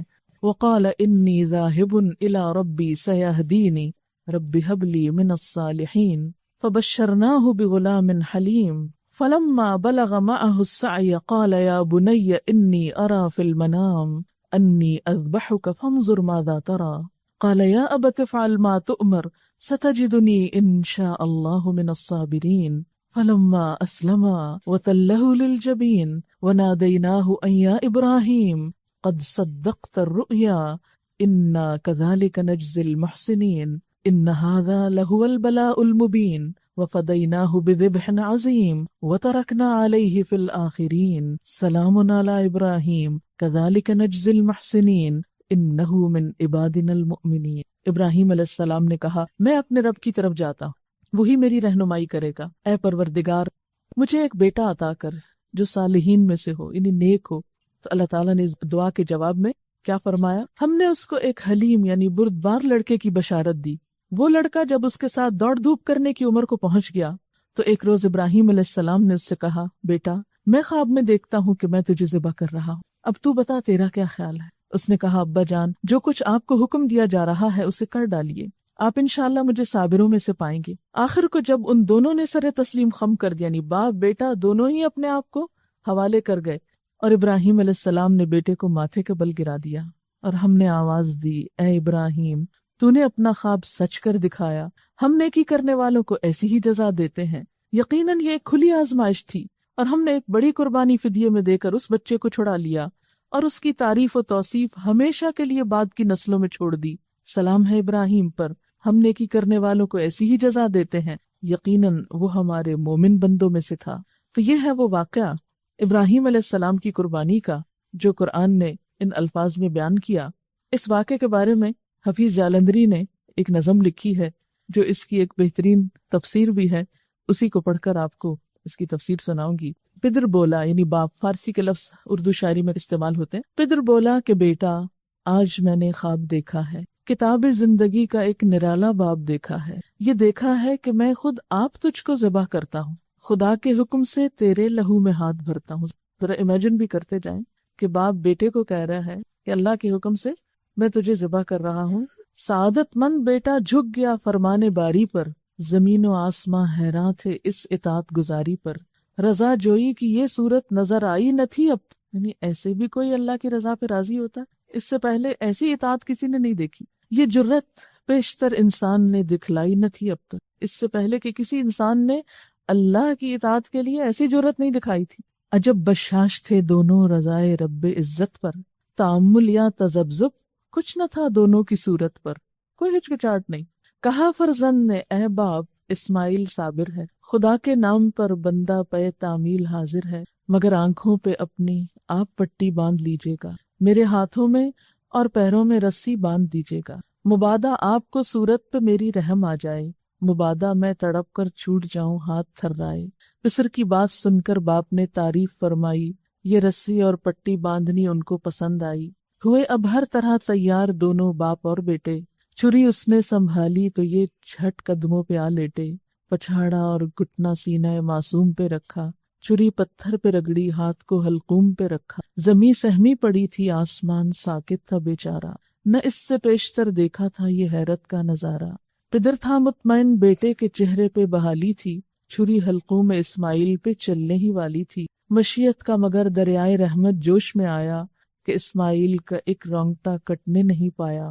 ہوئے جبریل نازل اور تھاما ہاتھ حضرت کا، کہا بس امتحان مقصود تھا ایثار و جرت کا، خطاب اس دن سے اسماعیل نے پایا ذبیح اللہ، یعنی ذبح نہیں ہوئے لیکن نام مل گیا ذبیح اللہ، خدا نے آپ ان کے حق میں فرمایا ذبیح اللہ۔ تو یہ تھا وہ جذبہ قربانی جو ابراہیم علیہ السلام اور اسماعیل علیہ السلام کے اندر تھا۔ قربانی اصل میں کی کیوں جاتی ہے؟ قربانی کے کانسیپٹ کیا ہے؟ قربانی کی روح کیا ہے؟ اپنی محبوب ترین چیز اپنے محبوب کے نام کر دینا، اظہار محبت ہے نا۔ ابراہیم علیہ السلام نے بھی اللہ تعالیٰ سے محبت کا ایک دعویٰ کیا تھا کہ مجھے تجھ سے محبت ہے، اور والذین آمنوا اشد حبا للہ، اور یہ کہ جب اللہ کی محبت انسان کے دل میں آتی ہے تو پھر دنیا کی کوئی دوسری چیز اس کا راستہ نہیں روکتی۔ اس راہ میں انسان کو مال دینا پڑے یا اولاد دینی پڑے یا پھر کبھی اپنا آپ بھی دینا پڑے۔ اسی لیے اس موقع پر جانور کی قربانی ایک سمبل کے طور پر ہے، جان قربان کرو، یعنی اگر آپ ویسے روپیہ پیسہ دے دیں گے تو بات نہیں بنے گی، جان دو، کیونکہ انہوں نے اپنے بیٹے کی جان دینے کے لیے کوئی بھی ہچکچاہٹ نہیں کی۔ آپ دیکھیں دنیا میں محبتوں کے بہت قصے ہیں، اور ہر محبت کے ساتھ قربانی کا قصہ بھی، کیونکہ محبت کی تکمیل ہوتی نہیں، محبت کی تعریف مکمل نہیں ہوتی جب تک اس میں قربانی نہ ہو۔ ماں کو اگر اپنے بچے سے محبت ہے کیسی کیسی قربانی کرتی، شوہر کو اگر بیوی سے محبت ہے تو اس کے لیے کیسی کیسی قربانی کرتی، بیوی کو شوہر سے محبت ہے تو کیسی قربانی کرتی ہے اس کے لیے۔ تو دنیا میں بھی انسانوں کے درمیان محبت کے جتنے رشتے ہیں ان سب میں بھی قربانی پائی جاتی، اور اگر معاملہ بندے اور بندے کا نہیں، بندے اور رب کا ہو تو کیا اس میں کوئی قربانی نہیں ہوگی؟ تو ہر سال جو مسلمان یہ قربانی کرتے ہیں یہ کس لیے کرتے ہیں؟ اپنی محبت کے اظہار کی علامت کے طور پر، دس از اے سمبل کہ اللہ تیری خاطر یہ خون بہا سکتے ہیں تو تیری خاطر اپنی گردن بھی کٹا سکتے ہیں۔ اور آپ دیکھیں کہ ابراہیم علیہ السلام کو اللہ تعالیٰ نے کیا عطا کیا، انہوں نے اللہ سے محبت کا دعویٰ کیا تو اللہ نے بھی ان کو اپنا دوست کہا، واتخذ اللہ ابراہیم خلیلا، اللہ نے ابراہیم علیہ السلام کو اپنا دوست بنا لیا۔ تو دوستی کا ثبوت تو قربانی سے ہی ہوتا ہے۔ عام روزمرہ زندگی میں بھی آپ دیکھتے ہیں کہ جس سے محبت ہوتی ہے اس کے لیے ہم تحفے کا اہتمام کرتے ہیں۔ یہ تحفہ دینا کیا ہے دراصل؟ یہ تو نہیں کہ دوسرا شخص کو مفلس ہے، کوئی غریب ہے، فقیر ہے تو آپ اس کو کچھ پیش کر رہے ہیں کہ آپ کی غربت اور فقر دور ہو جائے، وہ تو صدقہ ہوتا ہے۔ تحفے کی روح کیا ہے؟ تحفے کی روح یہی ہے نا کہ ایک اظہار محبت ہوتا ہے کہ میرے دل میں آپ کا ایک مقام ہے۔ تحفے میں اصل چیز اس کی ویلیو نہیں ہوتی کہ وہ کتنی بڑی چیز ہے، کتنے ہزاروں لاکھوں کی ہے۔ جدید دنیا میں جو تحفے کا کانسیپٹ ہو گیا نا کہ مٹیریلسٹک اپروچ ہو گئی کہ زیادہ قیمتی تحفہ شاید زیادہ محبت کی علامت ہے، نہیں، محبت کی علامت کے طور پر تو آپ کچھ بھی قربان کر سکتے، کوئی بھی چیز دے سکتے، معمولی سے معمولی بھی ہو سکتی، اور اس میں ہر شخص اپنی حیثیت دیکھے گا نا کہ میرے میں حیثیت کیا ہے۔ بہت سے لوگ پوچھتے ہیں کہ اچھا کس پہ قربانی لازم ہے، کون قربانی کرے، اور پھر عموماً یہ بتایا جاتا ہے کہ جو صاحب نصاب ہے، جس پہ زکوٰۃ ہے، وہ قربانی کرے، لیکن ہم دیکھتے ہیں کہ اللہ کے رسول صلی اللہ علیہ وسلم تو کبھی بھی صاحب نصاب نہیں ہوئے، ان کے ہاں تو کبھی بھی اتنا مال جمع نہیں ہوا کہ آپ اس میں سے زکوٰۃ نکالیں یا کچھ اور، وہ تو جو آتا تھا دے ڈالتے تھے۔ اور یہاں تک حالت تھی تنگ دستی کی کہ حضرت عائشہ رضی اللہ تعالیٰ عنہا سے روایت ہے کہ جب سے آل محمد مدینہ میں آئے، یعنی آپ صلی اللہ علیہ وسلم کی فیملی جب سے مدینہ میں آئی، کبھی مسلسل 3 رات تک گندم کے آٹے کی روٹی سے سیر نہیں ہوئی، یہاں تک کہ آپ صلی اللہ علیہ وسلم وفات پا گئے، یعنی 3 دن بھی مسلسل روٹی نہیں پکی آپ کے گھر میں تھرو آؤٹ مدنی پیریڈ، پھر بھی آپ قربانیاں کرتے رہے۔ تو یہ قربانی پھر اصل میں کیا ہے؟ محبت کا اظہار ہے۔ اس کے لیے ضروری نہیں کہ آپ کے پاس اتنا سونا ہو یا اتنی چاندی ہو یا اتنا بزنس ہو یا اتنا بینک بیلنس ہو، بس آپ دیکھیں کر سکتے ہیں تو کر لیں، ایک قربانی بھی سارے گھر کی طرف سے کافی ہو جائے گی۔ لیکن محبت کے اظہار کے طور پر اللہ تعالیٰ نے خود جو طریقہ بتایا، کیونکہ آپ یعنی ویسے بھی محبت کے اظہار کے لیے تحفہ دیا جاتا ہے، لیکن جب آپ کو پتا چل جاتا ہے کہ فلاں شخص کو یہ چیز بہت پسند ہے، تو آپ کی پھر کوشش کیا ہوتی ہے کہ میں وہ دوں جو اس کو پسند ہے۔ اس لیے جب یہ باتیں کی جاتی ہیں نا کہ غریبوں کو روپیہ دے دینا چاہیے اس دن، اور فلاں چیز دے دینی چاہیے، اس پیسے کو فلاں کام میں استعمال کر لینا چاہیے، فلاں سڑک بنوا لینی چاہیے، فلاں پل بنوا لینا چاہیے، سب باتیں اپنی جگہ ہیں، لیکن آج آپ کے محبوب کو پسند ہے کہ آپ ایک جانور قربان کریں۔ یہ سارا سال پل بنوائیں، سڑکیں بنوائیں، جو مرضی کرائیں، لیکن آج اس کو کون سا تحفہ پسند ہے آپ کی طرف سے؟ جانور قربان کر۔ کیوں؟ اس لیے کہ آپ کاغذ کا روپیہ کسی کے ہاتھ میں دیتے ہیں نا، تو وہ فیلنگ نہیں آتی جب آپ ایک اپنے پالے ہوئے جانور کے گلے پہ چھری پھیرتے ہیں۔ تو جن گھروں میں جانور پالا جاتا ہے نا، ان بچوں کو آپ دیکھیں، وہ قریب نہیں جاتے، اس کا گوشت نہیں کھاتے کہ ہمارا پیارا جانور جو ہے وہ قربان ہو، روتے ہیں باقاعدہ اس کی۔ اور اس وقت جو دل کی حالت ہوتی ہے، وہ روپیہ کسی کو پکڑانے سے وہ جذبات نہیں پیدا ہوتے، اور یہ یاد دہانی ہے مسلسل، یا اللہ آج اس جانور کے گلے پہ چھری پھیر رہا ہوں، کل آپ نے مجھے طلب کیا نا تو میں بھی حاضر ہوں، میں اپنی جان بھی دوں گا آپ کو، کیونکہ محبت میں تو پھر کوئی بھی چیز بچا کے نہیں رکھی جاتی نا۔ آپ صلی اللہ علیہ وسلم 10 سال مدینہ میں رہے اور ہر سال قربانی کی، اسی لیے آپ نے فرمایا، ابو داؤد کی روایت ہے، اے لوگو، بے شک ہر گھر والوں کے ذمے ہر سال قربانی ضروری، ان علی کل اہل بیت فی کل عام اضحیہ۔ اب یہ الگ بات ہے کہ اگر بالکل پیسے نہیں ہیں اور مطلب نہیں کرنے کے قابل ایک بھی، تو کوئی بات نہیں، کیونکہ بہت لوگ بہت ہی غریب ہوتے ہیں۔ قربانی دراصل محبت کے اظہار کی ایک علامت ہے، اس کے لیے بہت زیادہ فقہی مسئلوں میں پڑھنا، اس پہ جائز ہے، اس پہ ناجائز ہے، یہ کرے یا نہ کرے، وہ کرے یا نہ کرے، بہت کچھ پوچھنے کی ضرورت نہیں، اپنے آپ کو ٹٹولیں، دیکھیں کیا دے سکتے ہیں، کیا نہیں دے سکتے، اور کر لیں جو کر سکتے ہیں، نہیں کر سکتے تو آئندہ کے لیے کوئی ترتیب سوچیں اسی طرح کی کہ جس سے آپ کچھ کر سکیں۔ اور اگر کوئی وسعت کے باوجود قربانی نہ کر سکے تو اس کے بارے میں کیا فرمایا کہ جسے قربانی کرنے کی وسعت اور طاقت ہو اور وہ قربانی نہ کرے، وہ مسلمانوں کی عیدگاہ میں حاضر نہ ہو۔ اب یہ ہے کہ بعض حالات واقعی ایسے ہوتے ہیں کہ انسان نہیں کر سکتا، کوئی جان بوجھ کے نہیں ایسے کرتا، ہمت نہیں ہے۔ مثلا ایک شخص کی مہینے کی آمدنی 3000 روپے ہے، وہ تو بچوں کا دودھ بھی نہیں پورا کر پا رہا، 2 وقت کی روٹی نصیب نہیں، وہ کہاں سے قربانی کرے، چاہے اس کا دل کتنا بھی روتا ہو۔ ایسا شخص کیا کرے؟ ایسے لوگوں کو بھی اللہ نے ثواب سے محروم نہیں رکھا۔ ایک آدمی نے حضور صلی اللہ علیہ وسلم سے عرض کیا کہ میرے پاس قربانی کے لیے تو کوئی جانور نہیں، لیکن میرے پاس دودھ دینے والا ایک جانور ہے، یعنی میرے گھر میں ایک مثلا گائے یا بکری وغیرہ ہے، اسی کو کر دوں؟ تو آپ نے فرمایا نہیں، اس کو نہیں کرو، کیونکہ اسلام جو ہے نا ایک اعتدال والا دین ہے، دوسروں پہ ان کی وسعت سے بڑھ کے بوجھ نہیں ڈالتا۔ آپ نے فرمایا نہیں، بلکہ تو عید کی نماز کے بعد اپنے بال، ناخن اور مونچھیں کٹوا اور اپنے پوشیدہ بال مونڈ لے، بس اللہ تعالیٰ کے نزدیک یہی تیری پوری قربانی ہے۔ اسی لیے ہمیں کیا حکم دیا گیا ہے کہ ذوالحج کا چاند نظر آنے کے بعد نہ ناخن کاٹے جائیں، نہ بال کاٹے جائیں، نہ ہی شیو کی جائے، اور نہ ہی بال اکھاڑے جائیں، نو ویکسنگ، نو تھریڈنگ، نو پلکنگ۔ اور عید کی نماز کے بعد کیا کیا جائے؟ کیونکہ عام طور پر تو کیا ہوتا ہے، عید کی تیاری میں لوگ اپنے آپ کو سنوارتے بناتے ہیں، بچوں کے بال کٹوائے جاتے ہیں، حجامت کروائی جاتی ہے، لیکن اس عید کے موقع پر عید سے پہلے کچھ نہیں کرنا۔ عید کی نماز کے بعد جب دوسرے لوگ جانور کاٹ رہے ہوں گے تو آپ کے پاس جانور کاٹنے کو نہیں، تو اپنے ناخن کاٹ لیجئے، یہی آپ کی قربانی ہو گئی۔ یعنی جس کے پاس وسعت نہیں، اور جس کے پاس وسعت ہے قربانی کرنا، اس کے لیے بھی یہی حکم ہے۔ اور حاجی جو حج کرنے جا رہے ہوتے ہیں تو احرام کی حالت میں بھی ان بالوں کو، ناخنوں کو آپ ٹچ نہیں کر سکتے۔ تو اس طرح حج والے اور قربانی والے اور بغیر قربانی والے سب ایک چیز میں تو شریک ہو سکتے ہیں نا، یعنی اللہ تعالیٰ ہر ایک کو نیکی کا موقع دیتا ہے، اور جو قربانی کر سکے ان کے لیے کیا ثواب ہے، کیا فائدہ ہے۔ آپ صلی اللہ علیہ وسلم نے فرمایا، 10 ذوالحج کو خون بہانے سے بڑھ کر ابن آدم اللہ کے ہاں کوئی بہتر عمل نہیں کرتا۔ یعنی اس دن کی سب سے نمبر 1 ٹاپ کی عبادت کیا ہے؟ خون بہانا۔ یہ جانور قیامت کے دن اپنے سینگوں، کھروں اور بالوں سمیت آئیں گے، اور خون کے زمین پر گرنے سے پہلے اللہ کے ہاں اس کا ایک مقام ہوتا ہے۔ یعنی وہ خون زمین پہ جو گرنے لگتا ہے تو اس سے پہلے وہ اللہ کے ہاں ویلیو کر لیا جاتا ہے، اس جانور کا اتنا خون جائے گا، اور وہ ثواب لکھ لیا جاتا ہے۔ اس لیے تم یہ قربانی خوش دلی سے کیا کرو۔ آپ نے فرمایا، اے لوگو، قربانی کرو، جانوروں کا خون آخرت کے ثواب کی نیت سے بہاؤ۔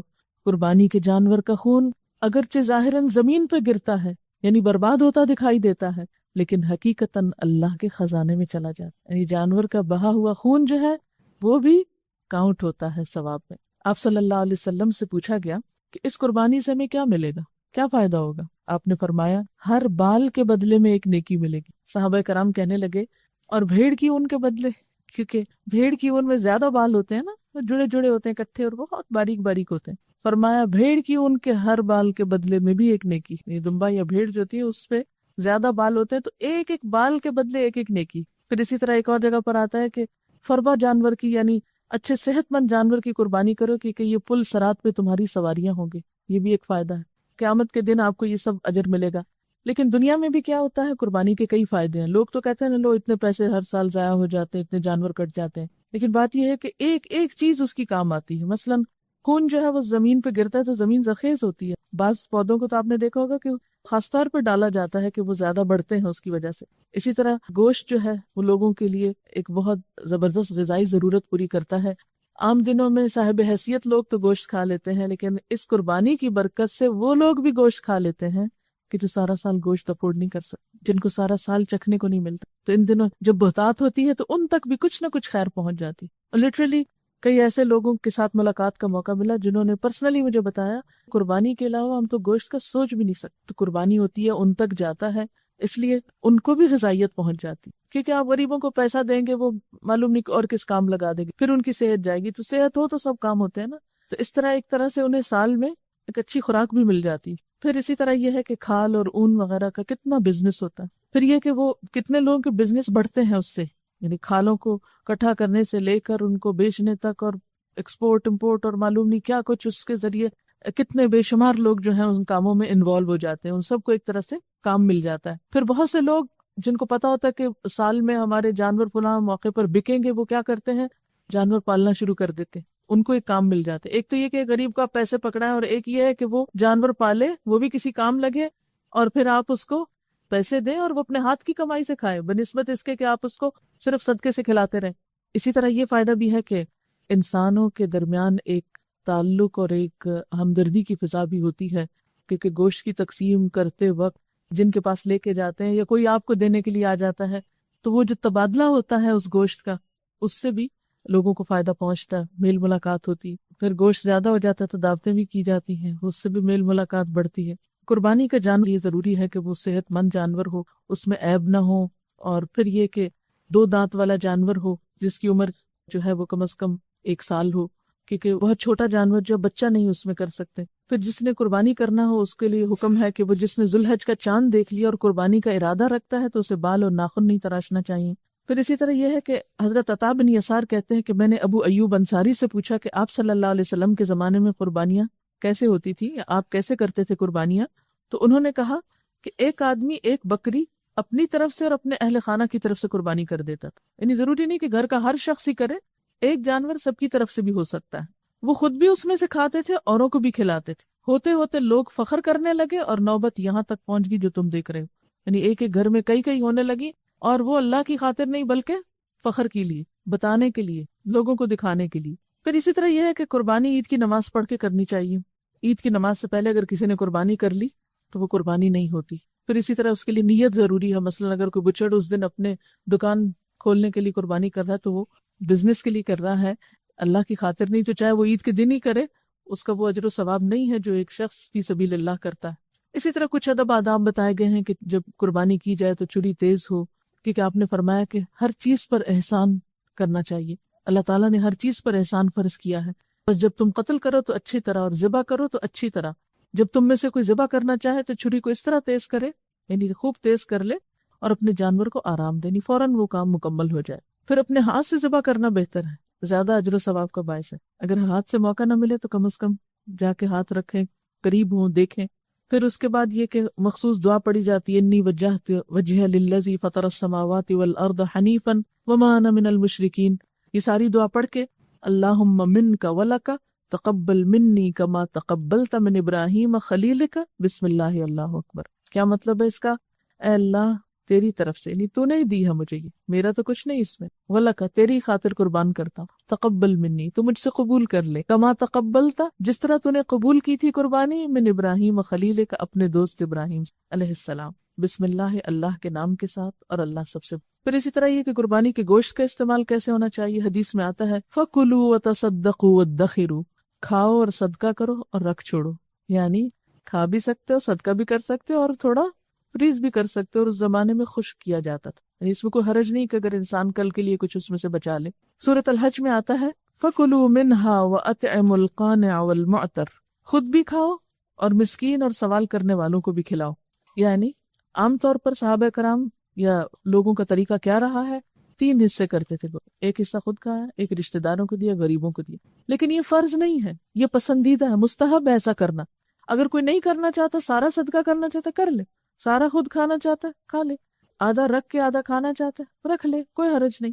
لیکن ظاہر ہے کہ اگر آپ اس کی تقسیم زیادہ اچھی طرح کریں گے تو زیادہ ثواب پائیں گے، ورنہ آپ کا کام یعنی آپ کی ذمہ داری پوری ہوگی جب اس کا خون بہہ گیا۔ اور اگر کچھ بھی کھانے کا اور کسی کو دینے کا موقع نہیں، جیسے پہلے مینا میں ہوتا تھا کہ سب قربانیاں جو ہیں وہ پھر اکٹھی کر کے جلا دی جاتی تھی، کیونکہ سب استعمال نہیں ہو سکتا تھا، پاسبل نہیں تھا اتنے جانوروں کا کھانا اور کھلانا اور اس کا استعمال، لیکن اب تو اس کے لیے کافی اچھے انتظامات ہو۔ پھر اسی طرح یہ ہے کہ کھال کو گھر میں استعمال کے لیے رکھا جا سکتا ہے، مثلا اگر آپ گھر میں نماز کے لیے مصلی بنانا چاہیں یا کسی اور استعمال میں لانا چاہیں تو لا سکتے ہیں، لیکن فروخت نہیں کر سکتے، بیچ نہیں سکتے، اور مزدوری بھی نہیں دے سکتے قصاب کی۔ بہتر یہی ہے کہ اس کو بھی صدقہ کر دیا جائے، لیکن وہ فی سبیل اللہ صدقہ ہوگا، اس کو ثواب کی نیت سے صدقہ کیا جائے گا، یہ نہیں کہ آپ اس کو کسی دنیا کے کام کے استعمال کے لیے کسی کو دیں۔ مثلا یہ نہیں کہ کسی رشتہ دار کا کاروبار ہے تو آپ کہیں سب اسی کو دے دیتے ہیں جا کے، تو اس کو یہ صدقہ نہیں دیا جائے گا بلکہ فی سبیل اللہ دیا جائے گا۔ پھر اسی طرح یہ ہے کہ ایام تشریق سارے کے سارے ذبح کے دن ہیں، پھر اپنی طرف سے بھی قربانی دے سکتے ہیں، اگر کوئی ادارہ یا کوئی کچھ لوگ مل کے قربانی کریں تو وہاں پیسے بھی ڈال سکتے ہیں، جیسے گائے اور اونٹ میں مختلف حصے ڈالے جاتے ہیں۔ پھر اپنی طرف سے بھی کر سکتے ہیں، والدین کی طرف سے کر سکتے ہیں، زندہ کی طرف سے کر سکتے ہیں، مردہ کی طرف سے کر سکتے ہیں، رشتہ داروں کی طرف سے بھی کر سکتے ہیں۔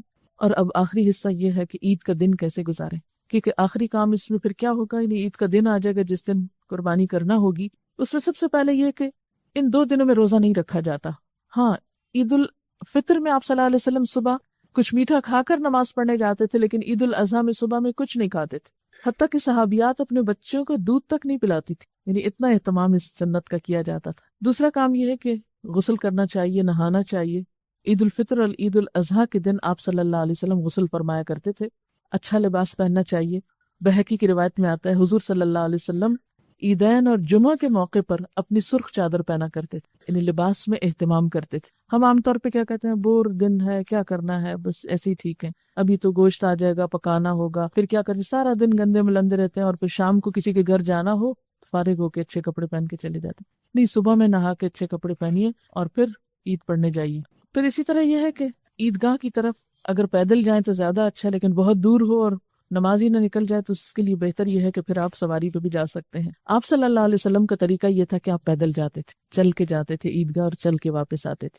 خواتین بھی نکل سکتی ہیں، بخاری اور مسلم کی روایت ہے، حضرت ام عطیہ سے روایت ہے کہ رسول اللہ صلی اللہ علیہ وسلم نے حکم دیا کہ عید الفطر اور عید الاضحیٰ کے دن ہم چھوٹی بچیوں اور جوان اور حیض والی عورتوں کو عیدگاہ لے جائیں، البتہ حیض والی عورتیں نماز کی جگہ سے الگ رہیں اور مسلمانوں کی دعا میں شریک ہوں، یعنی اجتماعی دعا کی بھی یہاں سے دلیل ملتی ہے۔ میں نے عرض کیا اللہ کے رسول صلی اللہ علیہ وسلم، بعض عورتیں ایسی بھی ہیں جن کے پاس چادر نہیں ہوتی، آپ نے فرمایا جس عورت کے پاس چادر نہ ہو اس کی بہن یا سہیلی کو چاہیے کہ اپنی چادر میں اس کو لے لے، یعنی اس کو اپنی چادر میں چھپا لے یا اپنی چادر ادھاری دے دے، لیکن یہ کہ چادر پہن کے نکلے۔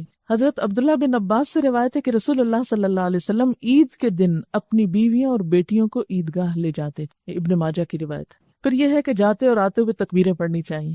اس میں آپ دیکھیں گے کہ گھر کے بچوں کو اگر آپ سکھا دیں نا، یعنی بڑوں کو تو مشکل ہوتی ہے نا، بچوں کو اگر آپ سکھا دیں اور وہ بلند آواز سے پڑھیں تو سب کو یاد آتی رہیں گی اور اوروں کو بھی وہ پڑھاتے رہیں گے۔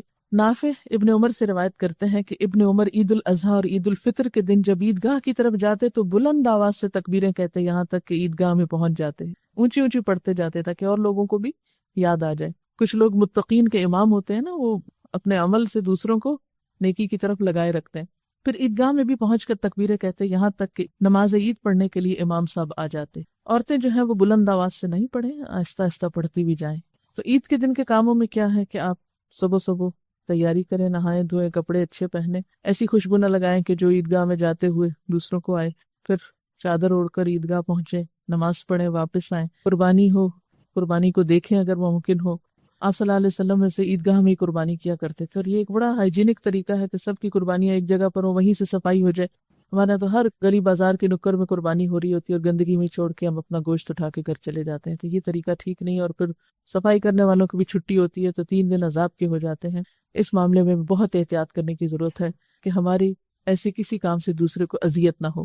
پھر یہ ہے کہ آپ گوشت کی تقسیم کریں، رشتہ داروں کو ملیں، غریبوں کو وزٹ کریں، ان کو اپنی خوشی میں شریک کریں، اور ذکر کی کثرت کرتے رہیں، ذکر نہ بھولیں. کہ ہوتا کیا ہے، جو ہی خوشی کا موقع آیا سب سے پہلے ذکر بھول گئے.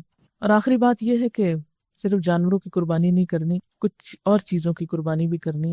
کوئی ایک اپنی بری عادت جس سے آپ بہت تنگ ہو اس کو لکھ لیں اور نیت کر لیں کہ اس دفعہ اس موقع پر میں نے اپنی اس عادت کو چھوڑ دینا، یا اس خواہش کو میں نے قربان کر دینا ہے جو اللہ تعالیٰ کو پسند نہیں. کوئی بھی اپنا اپنا سوچ لے. ہر شخص اپنے غلطیوں اور گناہوں کے بارے میں زیادہ آگاہ ہوتا ہے. تو اگر ہم تھوڑی سی پلاننگ کر لیں کہ یہ کام ہم نے نہیں اس کے بعد کرنا، تو انشاءاللہ ہر عید پر اگر ایک ایک چیز چھٹتی جائے. اور پھر یہ ہے کہ سب سے بڑی قربانی اگر آپ کر سکیں تو انا کی کر دیں.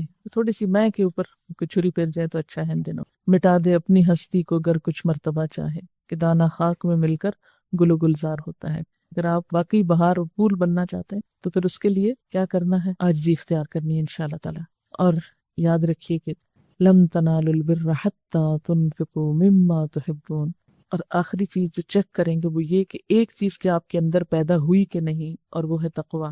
ان ساری عبادتوں، نمازیں، صدقے، خیرات، روزے، ذکر، نوافل سب کچھ کر لیا، اور اگر اصل چیز نہیں آئی تو کچھ نہیں آیا. اور وہ کیا ہے؟ دل میں اللہ کا خوف، اللہ تعالیٰ کا احساس کہ وہ دیکھ رہا ہے، مجھے اس کے پاس لوٹ کے جانا ہے، مجھے اس کو جواب دینا ہے. کیونکہ یہ تقویٰ اندر آئے گا تو بہت سی اچھی عادتیں خود بخود آنے لگیں گی. اور اللہ تعالیٰ بھی قربانی کے ذریعے یہی چاہتے ہیں دراصل. لن ینال اللہ لحومها ولا دماؤها ولکن ینالہ التقوی منکم. اللہ کو نہ تمہارے جانوروں کا گوشت پہنچتا ہے نہ خون پہنچتا ہے، اس کو تو تمہارا تقوی پہنچتا ہے. اللہ کی خاطر یہ سب کچھ کرنے کا کتنا جذبہ تھا، دل کی کیفیت. ابراہیم علیہ السلام کے بارے میں کیا آتا ہے کہ اذ جاء ربہ بقلب سلیم، جو سلامت دل لے کے اپنے رب کے پاس آیا. اور یہ بھی یاد رکھیے کہ قیامت کے دن کام تو کچھ نہیں آنا. یوم لا ینفع مال ولا بنون الا من اتى اللہ بقلب سلیم.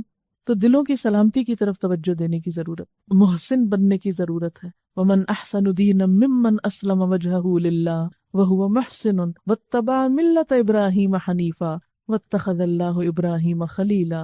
اس شخص سے بہتر اور کس کا طریقہ زندگی ہو سکتا ہے جس نے اللہ کے آگے سر تسلیم خم کر دیا اور اپنا رویہ نیک رکھا، اور یکسو ہو کر ابراہیم علیہ السلام کے طریقے کی پیروی کی، اس ابراہیم کے طریقے کی جسے اللہ نے اپنا دوست بنا لیا. بہت سے لوگ یہ کہہ کر کہ یہ تو ریچول ہے اور اس کا تو کیا فائدہ.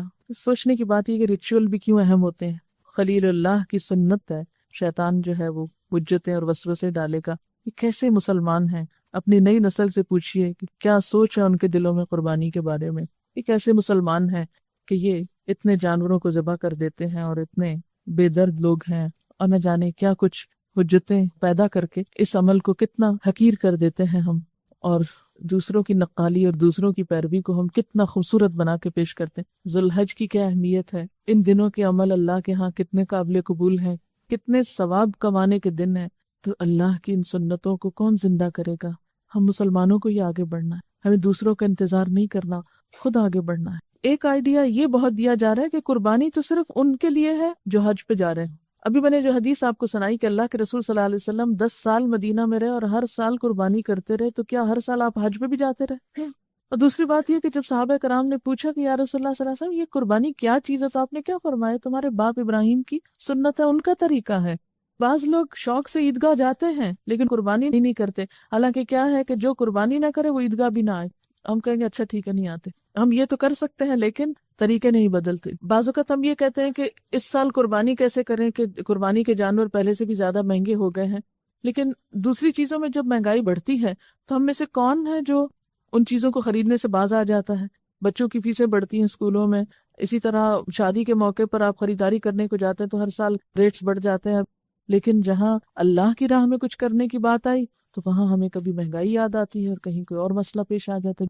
جیسے ہماری نمازوں کے اوقات جو ہیں وہ اپنے الگ اوقات ہیں، تو اسی طرح ہمارا اصل عرفہ کا دن تو وہ ہے جو ہمارے کیلنڈر کے حساب سے آگے، لیکن چونکہ ان سارے عشرے میں روزے رکھے جا سکتے ہیں تو اس لیے آپ جس دن وہاں حج ہو رہا ہو اس دن بھی روزہ رکھ لیجئے، اور اس حج کے وقت، کیونکہ پہلے زمانے میں تو پتہ نہیں چلتا تھا نا، تو اب تو ہمیں مختلف سہولتوں سے یہ پتہ چل جاتا ہے کہ وہاں پر حج ہو رہا ہے، تو اس موقع پر بیٹھ کے خود آپ بھی استغفار وغیرہ کیجیے.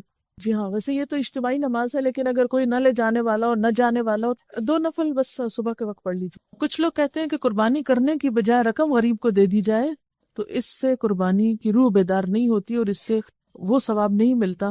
غریب کو آپ سارا سال دے سکتے ہیں، جتنا چاہیں دیں، لیکن قربانی کے دن جیسے کہ حدیث میں آتا ہے، اس دن خون بہانے سے بڑھ کر ابن آدم کا کوئی عمل اللہ تعالیٰ کو پسند نہیں. تو جب تک یہ کام نہیں کریں گے اس وقت تک فریضہ ادا نہیں ہوگا. اس سوال ہے، کچھ لوگ ایک گائے لے کر ایک حصہ قربانی کا رکھتے ہیں، 6 حصے عقیقہ کر دیتے ہیں. کیا قربانی کے جانور میں عقیقہ کر سکتے ہیں؟ جی کر سکتے ہیں. اگر گھر میں ہر فرد کما رہا تو الگ الگ قربانی کرنا ہوگی. جیسے کہ پہلے میں نے عرض کیا کہ قربانی تو محبت کا ایک اظہار ہے. اس میں آپ صلی اللہ علیہ وسلم سے یہ بھی پتہ چلتا ہے کہ ایک موقع پر آپ نے 100 قربانیاں کی، 70 اپنے ہاتھ سے کی اور 30 حضرت علی رضی اللہ تعالیٰ عنہ نے کی. اور ایسا بھی ملتا ہے کہ ایک قربانی سارے گھر والوں کی طرف سے کی گئی. تو یہ آپ کی اپنی خوشی اور استطاعت پر ہے کہ آپ کیا کرنا چاہتے ہیں. اس میں کوئی آپ کو واضح ایسا قانون نہیں دیا گیا کہ یہ کرے اور یہ نہیں کرے، لکیریں نہیں کھینچ کے بتائی گئی. یہ تو محبت کا ایک امتحان ہے. نبی صلی اللہ علیہ وسلم کے نام سے قربانی کرنے کے علاوہ دوسرے انبیاء کے نام سے بھی کر سکتے ہیں، یا صحابہ کرام کی طرف سے بھی کر سکتے ہیں، پوری امت کی طرف سے بھی کر سکتے ہیں. یعنی ایک میں بہت سارے بھی شریک ہو سکتے ہیں. اللہ کی رحمت بہت وسیع ہے، اس کے لیے کچھ مشکل نہیں. پھر یہ سوال ہے کہ جس دن سعودی عرب میں 10 ذی الحج ہوتی ہے اس دن یہاں 9 ذی الحج ہوتی ہے، تو کیا ہم روزہ رکھیں؟ جی اس لیے کہ رمضان میں آپ کیسے روزہ رکھتے ہیں؟ اپنے حساب سے کہ وہاں کے حساب سے. پھر کسی نے لکھا ہے کہ کسی کے اوپر اگر 4 لاکھ کا قرضہ ہے تو پہلے قرضہ ادا کرے یا قربانی کرے. فتویٰ تو آپ کو یہ کہتا ہے کہ پہلے قرضہ ادا کریں، لیکن ہم نہ تو قرضہ ادا کرتے ہیں اور نہ قربانی کرتے ہیں. بلا ضرورت بعض اوقات قرضے لے کے اپنے اوپر رکھے رکھتے ہیں، زکوٰۃ سے بچنے کی کوشش کرتے ہیں، قربانی سے، اللہ کی راہ میں خرچ کرنے سے. اب یہ بھی دیکھنا پڑے گا کہ قرضہ آپ نے کس لیے لے کر رکھا ہوا ہے. بات پھر وہی ہے جس سے میں نے شروع کیا تھا کہ ابراہیم علیہ السلام کو جب اللہ تعالیٰ نے حکم دیا تھا کہ بیٹے کو قربان کرو، تو انہوں نے یہ کہا تھا یا اللہ اتنے بڑھاپے میں بیٹا ملا ہے، اب پھر تو کہتا ہے کہ اس کو قربان کر دو، کیسے کروں؟ اور اتنے دن دیکھا نہیں کیونکہ چھوٹا ہی تھا، تو چھوڑ کے آ گئے اس کو مکہ میں اور خود واپس چلے گئے. کئی سال کے بعد واپس آئے، جب بچہ بڑا ہو گیا، دیکھ کے دل باپ کا خوش ہوا ہوگا. اتنے عرصے بعد ملاقات ہوئی، کیونکہ یہ جو بچوں کی ٹین ایج ہوتی ہے نا، جب بچے بڑے ہو رہے ہوتے ہیں تو ماں باپ کو بہت محبت ہوتی ہے اپنے بچوں سے. تو اتنے دنوں کے بعد اگر آپ خود سوچیں کہ اگر آپ کئی سال بعد اپنے بچے کو دیکھیں اور آپ کو یہ حکم ملے کہ اس کو ذبح کر لیں، تو ہم میں سے تو میرا خیال ہے کوئی تصور میں بھی نہیں لا سکتا. چھوٹے سے بچے کو چھوڑ کے گئے تھے کہ جب وہ ایڑیاں رگڑنے والا تھا، جسے زمزم نکلا تھا، پھر چلے گئے اللہ کی راہ میں، پھر واپس اتنے عرصے کے بعد آئے، دیکھا اس کو دل خوش ہوا. تو اللہ تعالیٰ نے کہا تھا نا والذین آمنوا اشد حبا للہ، اللہ تعالیٰ نے ابراہیم علیہ السلام کو اپنی محبت کے لیے خالص کیا ہوا. تو بیٹے کی محبت جو ہی آئی تو امتحان لے لیا، اس کو دے دو میرے رستے میں، دیتا ہوں. تو یہ جو محبتوں کا امتحان ہے، قل ان کان آباؤکم وابناؤکم وعشیرتکم، اصل ایمان کیا ہے کہ اللہ کی خاطر انسان سب کچھ قربان کر سکے. کیا عورت خود قربانی کر سکتی ہے؟ اگر ہمت ہے تو کر کے دیکھیے، منع تو نہیں ہے، لیکن ایک دن کریں گے اور کئی دن تک یاد رکھیں گے، اتنا آسان نہیں ہے. ساری فیملی باہر رہتے ہیں، یورپ میں رہتے ہیں، ان کی قربانی کے پیسے میں غریب رشتہ دار اور ڈرائیور کو دے دیتی ہوں تاکہ یہ زیادہ سے زیادہ گوشت استعمال کر سکے. کیا یہ صحیح ہے؟ بس میک شور کہ وہ قربانی کرتے ہوں، وہ اس سے کچھ اور نہ خریدتے ہوں. قربانی کے پیسوں سے قربانی کا جانور ہی خریدنا چاہیے. کیا جو لوگ غیر ممالک میں رہتے ہیں وہ یہاں پیسے بھیج کر قربانی کرا سکتے ہیں؟ بہتر تو یہ ہے کہ وہیں کرائیں، کیونکہ ان کے بچوں کو کیسے پتہ چلے گا؟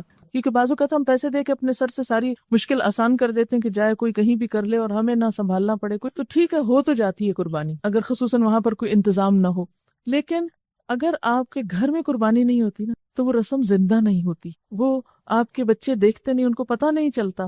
وہ جب تک بکروں کا شور سنے نہیں آپ، کیسے پتہ چلے گا عید ہے؟ اور پھر آگے وہ کیسے کریں گے؟ کیا قربانی کا گوشت نان مسلم ماسی وغیرہ کو دے سکتے ہیں؟ جی دے سکتے ہیں. اس میں قربانی ایک دفعہ ہو گئی، پھر کسی کو بھی کھلا سکتے ہیں آپ. کیا عورتیں بھی چاند دیکھنے کے بعد بال اور ناخن وغیرہ نہ کاٹے؟ جی ہاں. اسی نے لکھا ہے کہ کیا ایک قربانی کے جانور کے لیے ایک سے زائد مردہ رشتہ داروں کی طرف سے قربانی ہو سکتی ہے یا ہر ایک کے لیے الگ الگ کرنا ہوگا؟ آپ دیکھیے کہ اگر آپ میں استطاعت ہے تو ہر ایک کے لیے الگ بھی کر سکتے ہیں، اور اگر نہیں ہے تو ایک میں سب کی نیت کر سکتے ہیں. ٹھیک ہے، کیونکہ آپ صلی اللہ علیہ وسلم نے پورے گھر والوں کی طرف سے ایک بکری بھی کی ہے. ٹھیک ہے نا. اچھا، ایک اور بڑی اہم چیز کی طرف توجہ دلائی گئی ہے کہ آج کل جو لوگ جوش و خروش سے قربانی کرتے بھی ہیں وہ بھی عموماً اس کی اصل روح بھولے ہوئے ہوتے ہیں. ان کی ساری توجہ اس طرف ہوتی ہے کہ سب سے زیادہ شاندار جانور لائیں، یعنی دوسروں کے مقابلے میں زیادہ شاندار جانور ہو، اسے خوب سجائیں، سب کو دکھائیں. دیکھیے کہ اگر قل ان صلاتی و نسکی و محیای و مماتی للہ رب العالمین. جب تک اللہ کے لیے نہ ہو اور اللہ تعالیٰ کو تو نہ ان بکروں کی شکلیں دیکھنی ہیں، نہ ہمارے کوانٹٹی اور اس کی کوالٹی کو دیکھنا ہے. بس ایک معقول حد میں اگر ہم اخلاص کے ساتھ وہ قربانی کرتے ہیں بغیر کسی ریاکاری اور دکھاوے کے، تو انشاءاللہ تعالیٰ وہ کہیں زیادہ بہتر ہے بنسبت اس کے کہ ہم دکھاوے میں لاکھ روپیہ لگائیں. عشرہ ذوالحج میں پڑھی جانے والی تکبیرات، یعنی پہلے 10 دنوں میں پڑھی جانے والی تکبیرات: اللہ اکبر لا الہ الا اللہ واللہ اکبر، اللہ اکبر وللہ الحمد.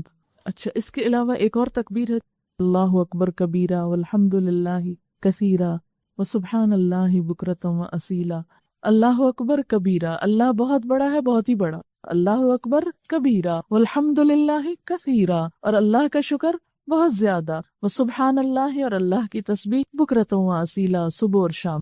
ایک اور تکبیر بھی ہے: اللہ اکبر اللہ اکبر اللہ اکبر لا الہ الا اللہ وحدہ لا شریک لہ لہ الملک ولہ الحمد وہو علی کل شیء قدیر. وآخر دعوانا ان الحمد للہ رب العالمین. سبحانک اللہم وبحمدک نشہد ان لا الہ الا انت نستغفرک ونتوب الیک. والسلام علیکم ورحمۃ اللہ وبرکاتہ.